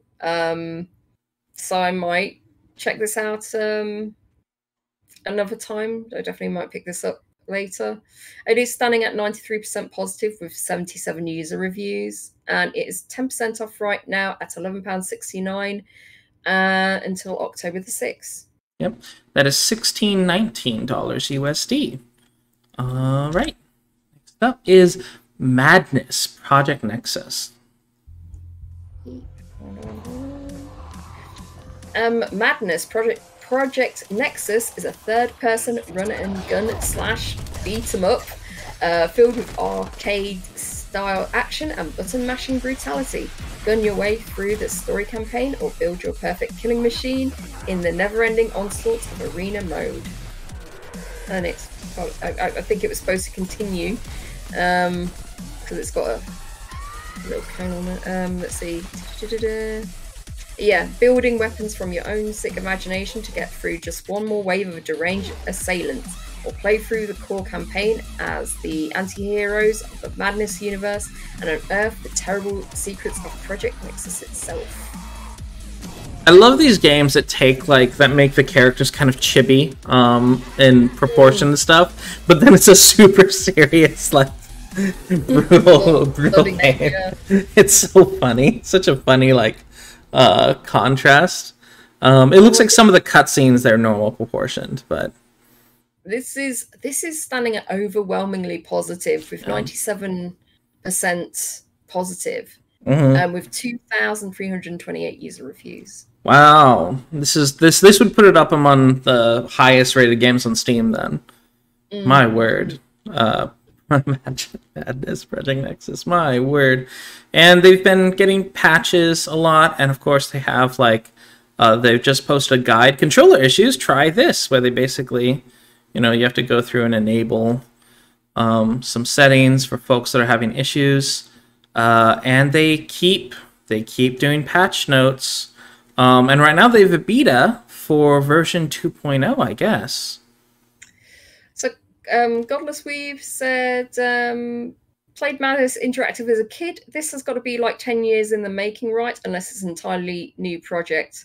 Someone that has said in the reviews, it says, all right, you sickos, listen up. Are you old enough to remember Newgrounds? If you are, then you know what the Madness series is. This is exactly what you think it is. Oh, my word! So that's why it's been picked up so much. Because I was looking at this, because this kind of looks like a pretty standard, good-looking indie game. I'd expect it to get 100 or so reviews, and this is in with 2,000 plus reviews. I'm like, why does everyone know about this except me? But it's Newgrounds. So I guess it's all the Newgrounds kids. So yeah, wow. Yeah. I don't know if I said, but 10% off right now at $17.54, and the offer ends October 6th. The developer is GIBBING, and this is their first time going on Steam, but of course they're well known on Newgrounds. All right, next up is Thursday, September 30th. We have Rogue Lords, a dark fantasy roguelike where you play as a devil. Lead famous evil geniuses through events and turn-based fights to spread terror and corruption. Create synergies between your disciples. Use your evil powers and take revenge on those miserable demon hunters. First thing I have noticed that this is standing currently at mixed at 69% with 336 user reviews. Since early days, really excited for it though. So I'm curious why there's been some negative reviews though. Let's see. Let's go down.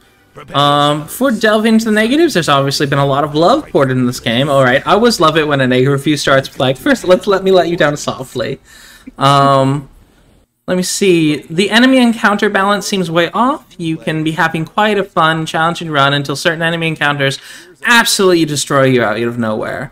The enemy damage output can just scale immensely from encounter to encounter, and it feels impossible to counter at that point on your run. It's incredibly frustrating to have your run end so abruptly and feeling like there wasn't much you could have done about it. I think Slay the Spire handles difficulty ramping really well in comparison. Okay, so I was about to think, like, yeah, but Slay the Spire has a cliff like that, and then it has moments where it can be a bit of like cliff, but they're like, no, you can't. So this person knows what they're talking about. Alright, so just, it looks like, let me see, the other negative reviews seem also to be about balance related, which that's nice because it means that the core game isn't necessarily flawed. The developers can tweak that, so yeah, it's good to see. I think they just maybe just a couple of patches, maybe a patch or two, and it sound like they could get there. I also feel like when you have a game like this, where you have to be very careful with the balance.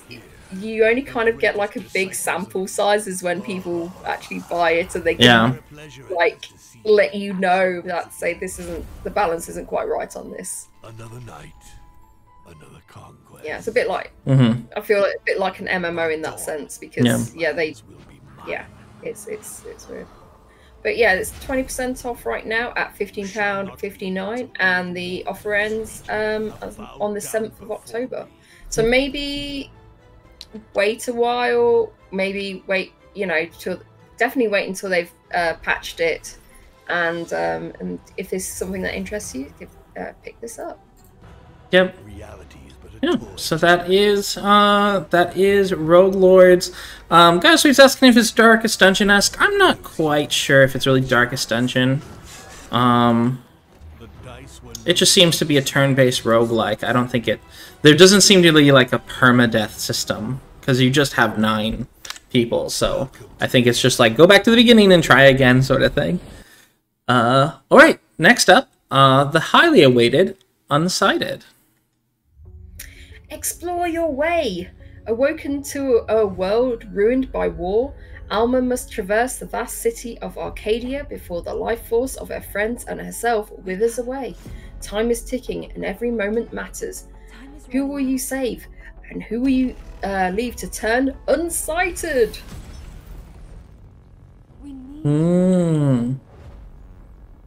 So the thing that I've noticed, one thing, is that the cutscene is one aesthetic, which is like, it's not terrible, but it's not great. And then the in-game like character design stuff look fantastic. It just, some of the cutscene work, I'm like, it just doesn't, something's just off. It doesn't look super professional. Whereas the pixel art in the actual game looks fantastic. So, but it does look, this looks right up my alley as far as gameplay goes.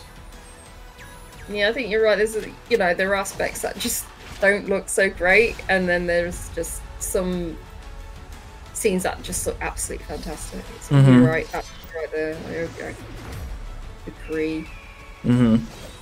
It's like this boss fight, the boss looks great, but the environment doesn't look so great. And there's just a degree of inconsistency, which I can understand, especially with a project that's been in the works for, I think this one's been in the works for quite a long time. So, but the combat looks super fun. I would really want to jump into this, actually. Sorry. Yeah, Sincerely Day says, yeah, I've been mixed on this one, honestly. This one, there is a demo you can try. Yep. But yeah. Some of the cutscenes look okay at certain angles, but then like they turn their faces or something. It's like, it doesn't look right. But yeah, so there is definitely a little bit of inconsistency, but I can understand that. These devs, Studio Pixel Punk, this is their first game on Steam, and I think it's just the developers went through a lot of growing pains making this. So I want to play this one, but I'm also super curious about where they go from here, because it is 91% positive right now with 57 reviews. Yeah, it's £15.49, no discount. But a free demo. So, and that's $19.99 USD. Next up, we have Industria. Industria is a first-person shooter that takes you from East Berlin into a parallel reality shortly before the end of the Cold War. On the search for a missing work colleague, you decipher a dark past in a mysterious parallel dimension. Interesting. Wait, what? I don't know how much effort I would go into to find a missing coworker, honestly. It's just like your colleague who's like your best friend. Maybe then I would do that probably. But it's like, oh yeah, so and so didn't turn up for work today. Oh, they all right? Oh, I don't know. I don't know. Like, I've got to go hunting for them now. I'm just trying to look for someone who arrived here just before me. Yeah. But I am sort of I do like the setting. East Berlin got that kind of like Cold War architecture going. But then it's all the combats in this environment where you're just shooting at robots. That's also kind of this parallel universe run by woke robots. That's really interesting. Aesthetically, it looks great. This looks fantastic. I love it. I love the look. Yeah, although I'm not, an FPS person, I'm very interested in the story. The story sounds like quite interesting, and I do like this sort of parallel dimensions. I do like those kind of stories. I'm glad you found so many games to add to your wish list this week. Yeah, there's so many games in the release list, and games like this would just kind of get lost. So it's true. It's true. Yeah. It says, profound story, experience a classic story-driven first-person shooter with about 4 hours of gameplay. Tight atmosphere, dive into a lovingly designed world full of mystery and Lynch-esque surreality.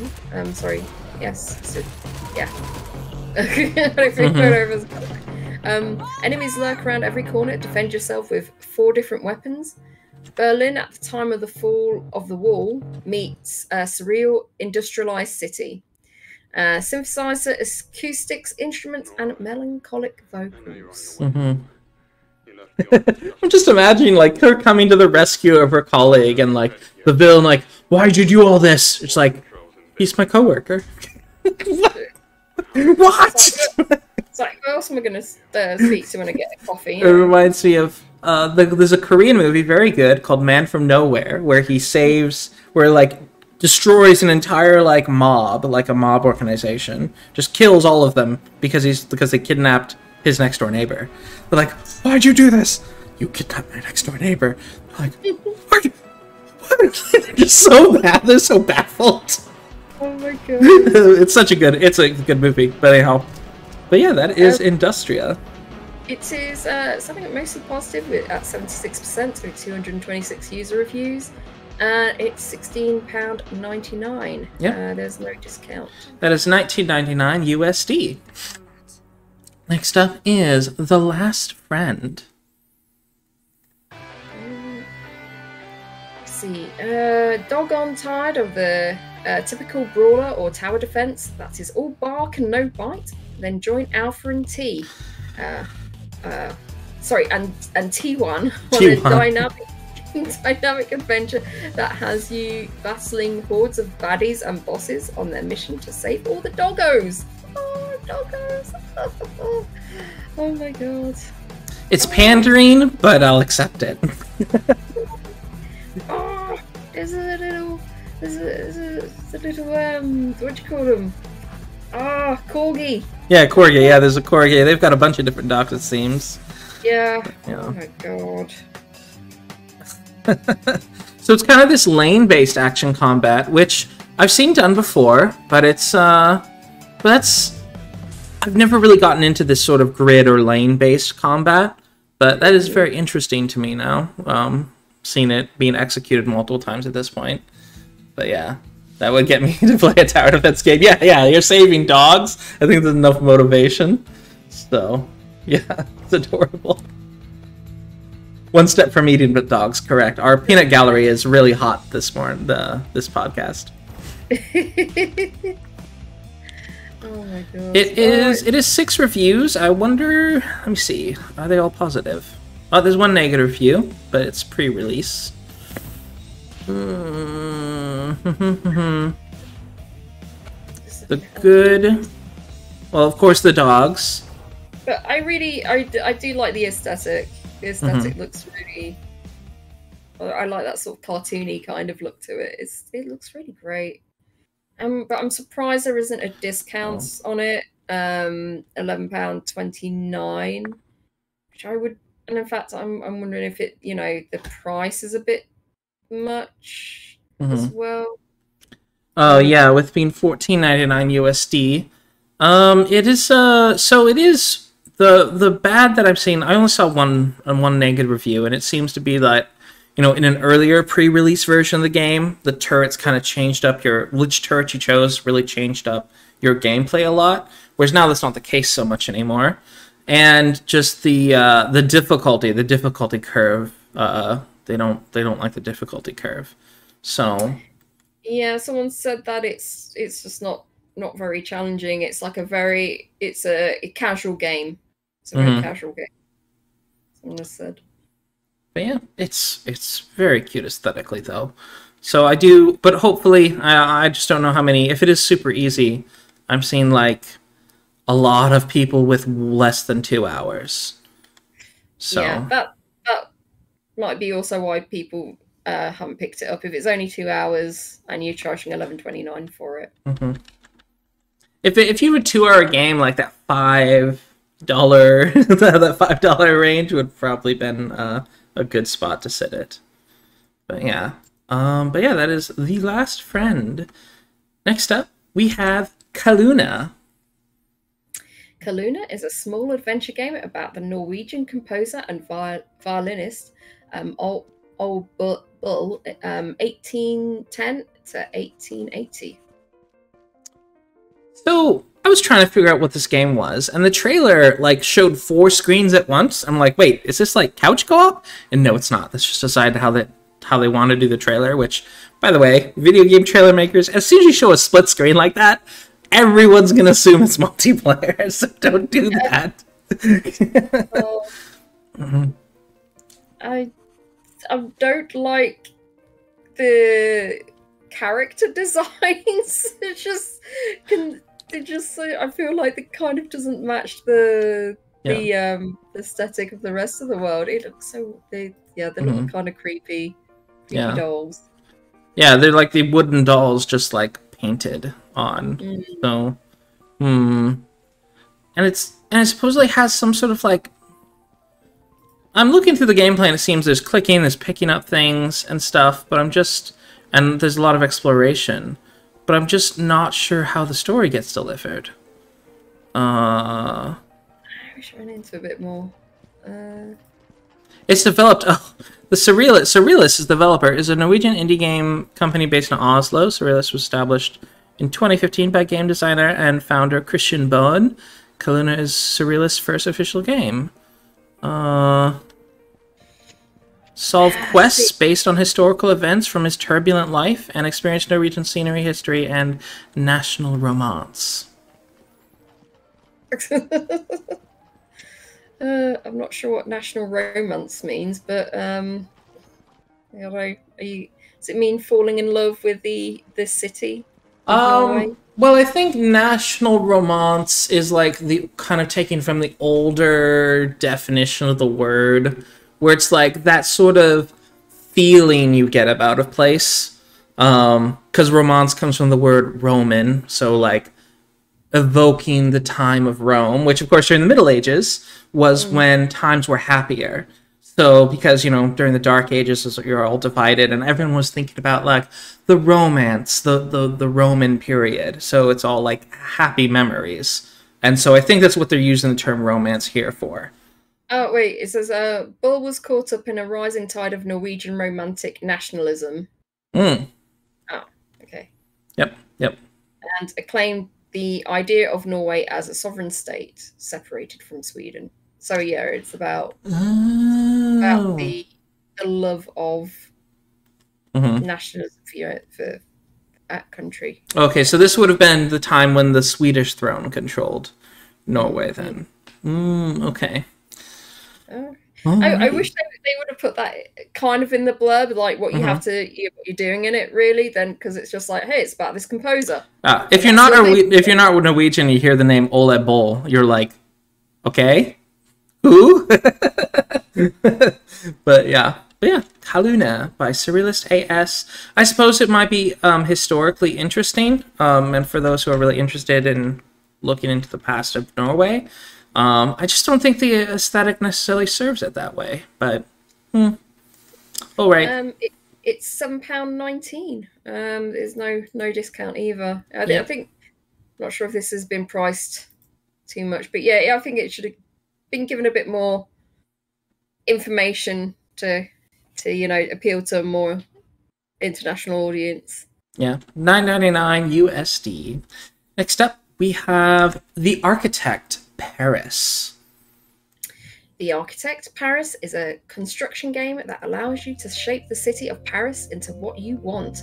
Destroy, draw, build your own architectural projects, customizing each building carefully or entire districts at once. Wow, so this might go in very detailed, considering you can design every building. This looks beautiful. Because we see a lot of like city builders and everything, but this one is, it's not like a typical Sim City or City Skyline. I feel it's way more detailed than that. Yeah, and I bet this one doesn't have like a. I suspect this one doesn't have, say, like you have a specific objective or something. It's just like, nope, you're building Paris. So, wow, this is super detailed. Oh my word! So basically, like, learn how to learn how to draw in a game. Yeah. And this was early access, it seems. And it's currently standing at very positive at 81% with 127 user reviews. And it's 15% off right now at £11.81, and it's on a special promotion until the 7th of October. Yeah, this is... I do like the look of this, and I do like city builders, but I'm like someone who likes having a kind of objective or mini objectives to kind of get to sort of like tick off kind of thing.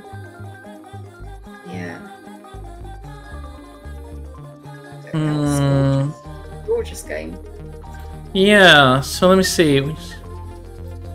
Yeah, it doesn't seem to... This seems to be like straight up just kind of architecture and build your vision. So this is more of a set of Legos rather than, say, an actual like Roller Coaster Tycoon type simulation. But yeah, that is the Architect Paris. It's very pretty. It's sitting at 81% positive at 127 user reviews.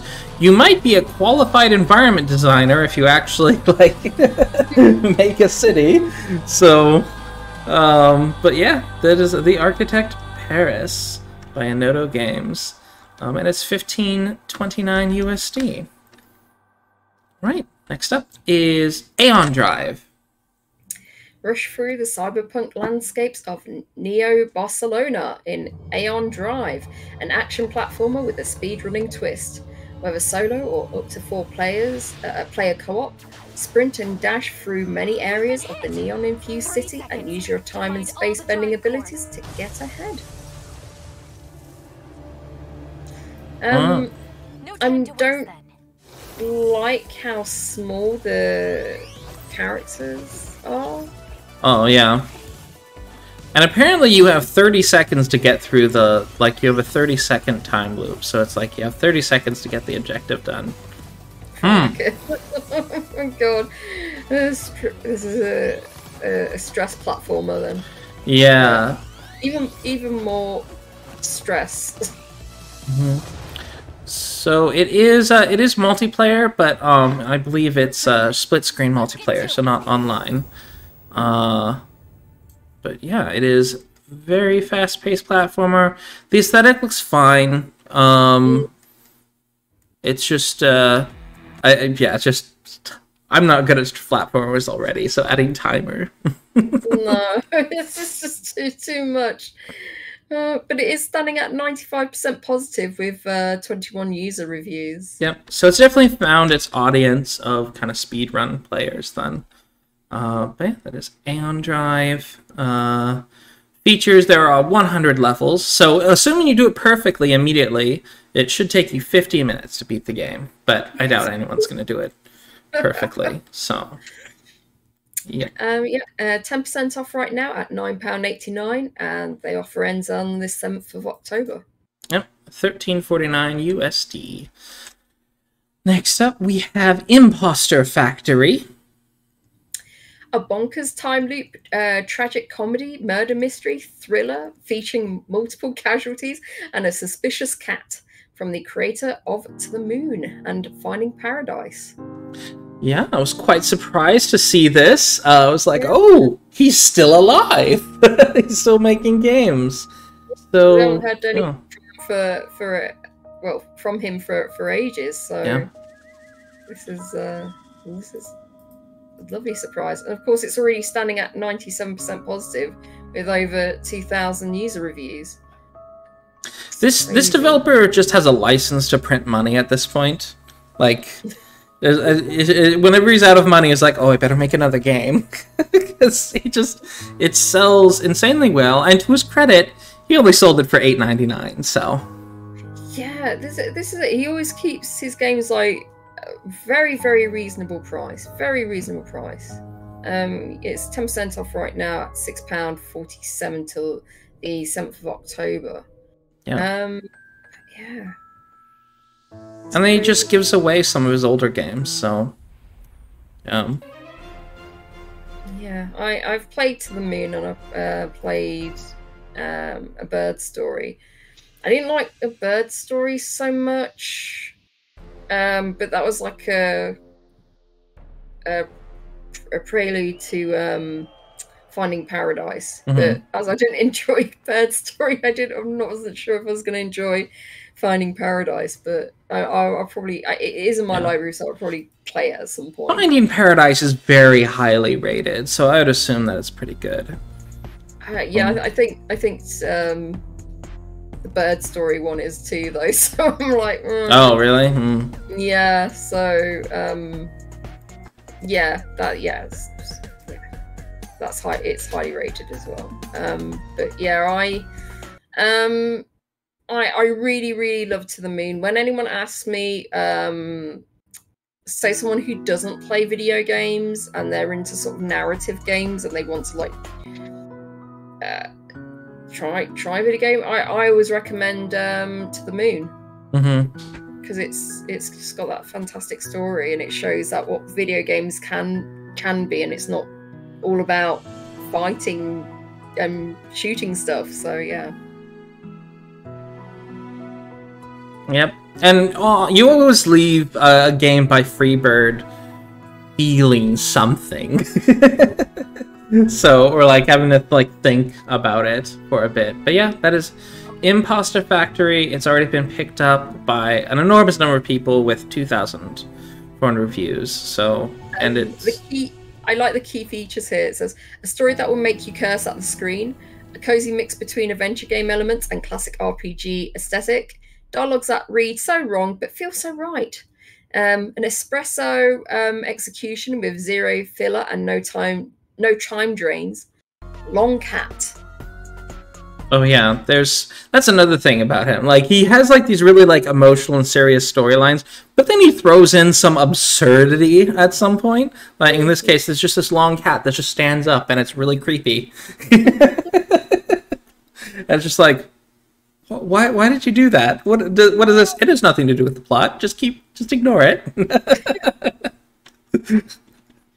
But yeah, the developer definitely has fun, and I wish him all future success. Next up, Bonfire Peaks.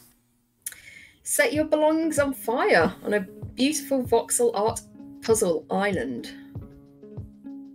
I'm always in two minds about voxel art.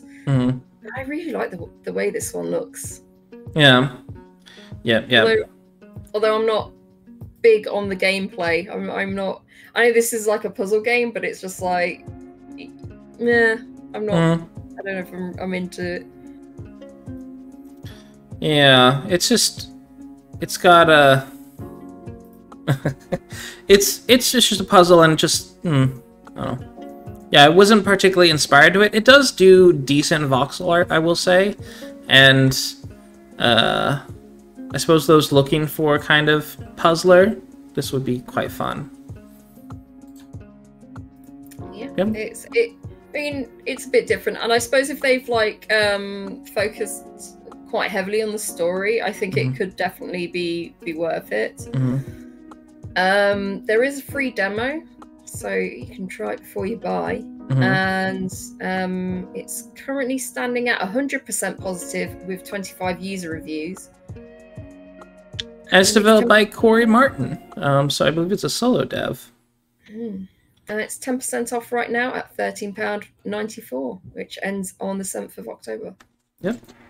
Bonfire Peaks. Our last game from Thursday, September 30th, is Coffee Noir. A unique combination of a business management game and detective novel with elegant graphics in a noir comic book art style. Experience an advanced business management simulation along with intriguing story set in an alternative future of Neo-London. Yeah, I wonder if there's gonna be like a moment was like, I'm sorry, doll. I know you have a missing daughter, but I gotta pay bills. Like, I wonder if there's gonna be choices like that. It's like, nope, sorry, can't take your case. Oh, so I remember I played like the demo for this. I think, you know, we had like a big chat, big talk about this, and I loved this. I wasn't sure if I was going to like it as much as I did, but I really fantastic. And although it looks like it's kind of like a steampunk Neo future, it's actually just is actually just like Neo kind of aesthetic mixed with kind of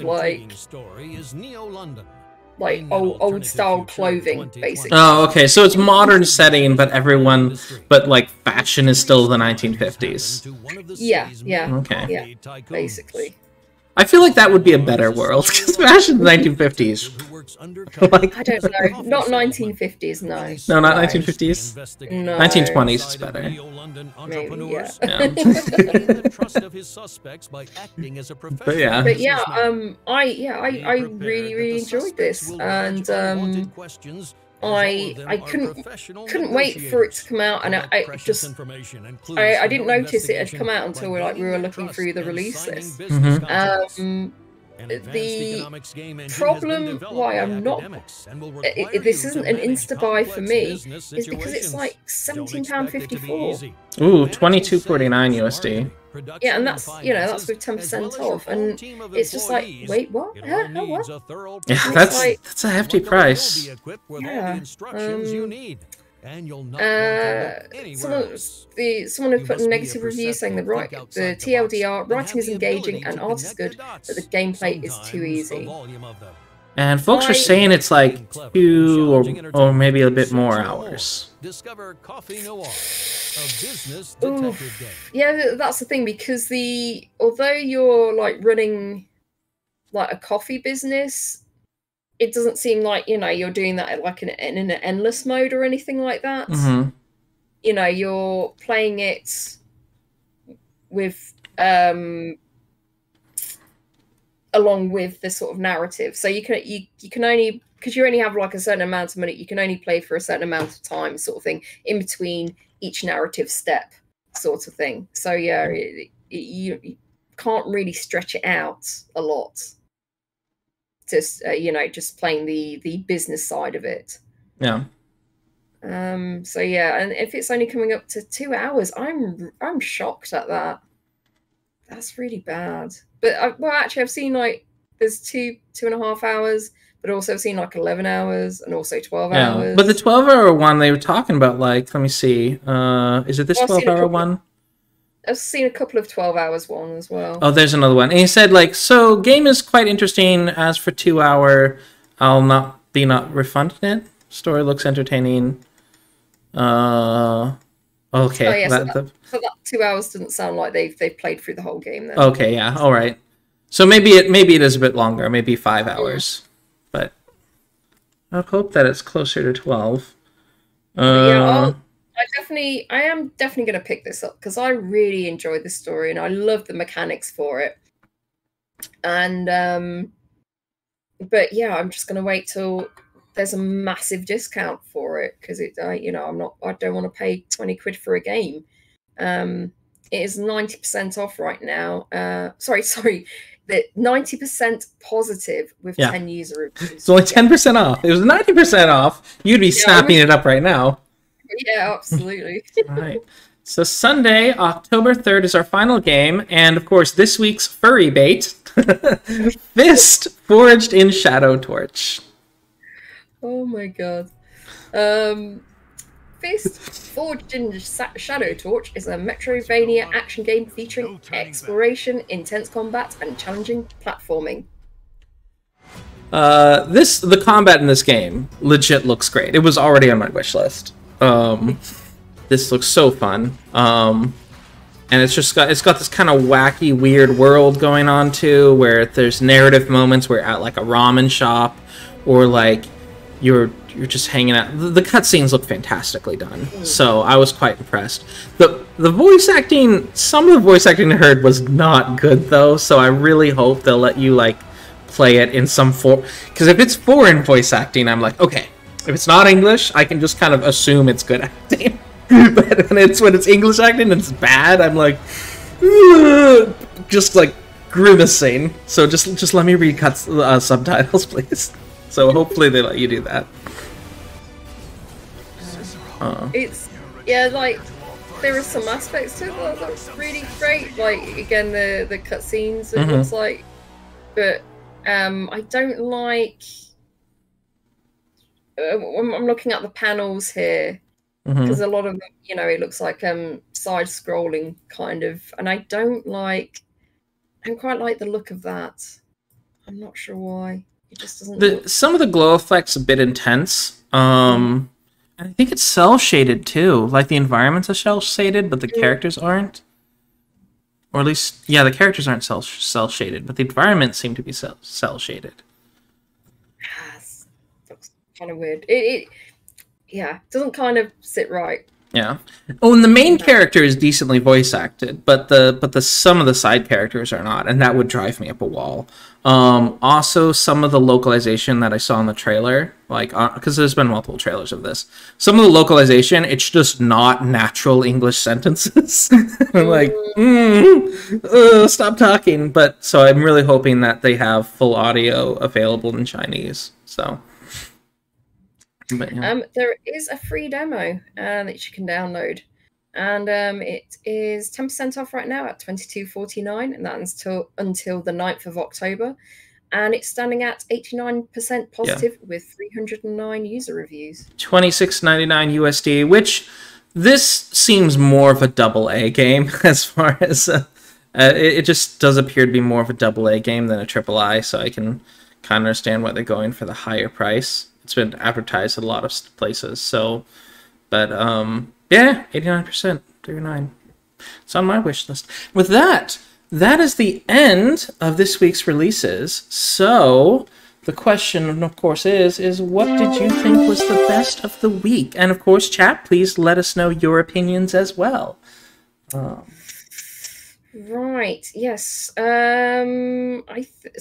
the one I'm going to pick for like the Catchup, I think for me it's Going Under. It just looks super crazy. I really love it. But it's one of those ones I'm not entirely sure I'm gonna pick up, but it's definitely one that caught my eye, definitely. And for the release list, so I really like Cafe Noir, but again, I'm going to wait until there's a hefty discount. But I think one I'm definitely keeping an eye out for as well is the Agatha Christie one, the Hercule Poirot, The First Cases. It's oh, it looks really good, and I love Agatha Christie. Yeah. Yes. Yes, indeed. Day agrees. Although, and also, as a side one, I am also interested in A Year of Springs. It's so cute. I'm interested in the story, and I want to check that out, I think. Indeedy. All right. Yeah. Good. It was a great week this week for me too. Godless, we've of course picked Going Under, Steel Assault, Unsighted, Madness, Industria, and Aeon Drive. Those all looked great. Although for me, I think my list is a little bit different. None of I suppose of the Catchup, I would agree with you, Going Under looked the most interesting to me. But of the stuff that came out this week, I think UnMetal stands out. That one I put on my wish list because it seems so funny. You get the stealth gameplay plus just wacky narration. I love it when a story. I do like serious stories, but when a story doesn't take itself seriously, I also like that. So, UnMetal. I also liked Unsighted, just for the gameplay, straight up gameplay of Unsighted being this sort of action combat theme. But honestly, the game I'm most interested in this week is the last game we even talked about, which was Forged in Shadow Torch Fist. So I really do want to play this. It looks like it's got fun combat, a really interesting like cyberpunk Hong Kong, but with furries. I don't know. It's a weird combination of things. Yeah, I'm really into that. I have to play it. So, ban got a sweep for the best, probably Unsighted or Madness on principle. Yeah. All right. So yeah, that is our list of the week. It has been a week. I just want to say thank you everyone for like sticking with us. This has been an extra long episode this week. But yeah, I hope you found some things that you put on your wish list. And if you're sticking with us still on YouTube, don't forget to give us a like and subscribe. Yep, absolutely. And of course, we will be. Wait, next week is the 10th. Are you not available next week? No. Okay. I think the plan for now is that there's not going to be a show next week, I don't think. But we'll be back in 2 weeks' time with more games. More games, yay! So, farewell, everyone. Bye-bye. See you in 2 weeks.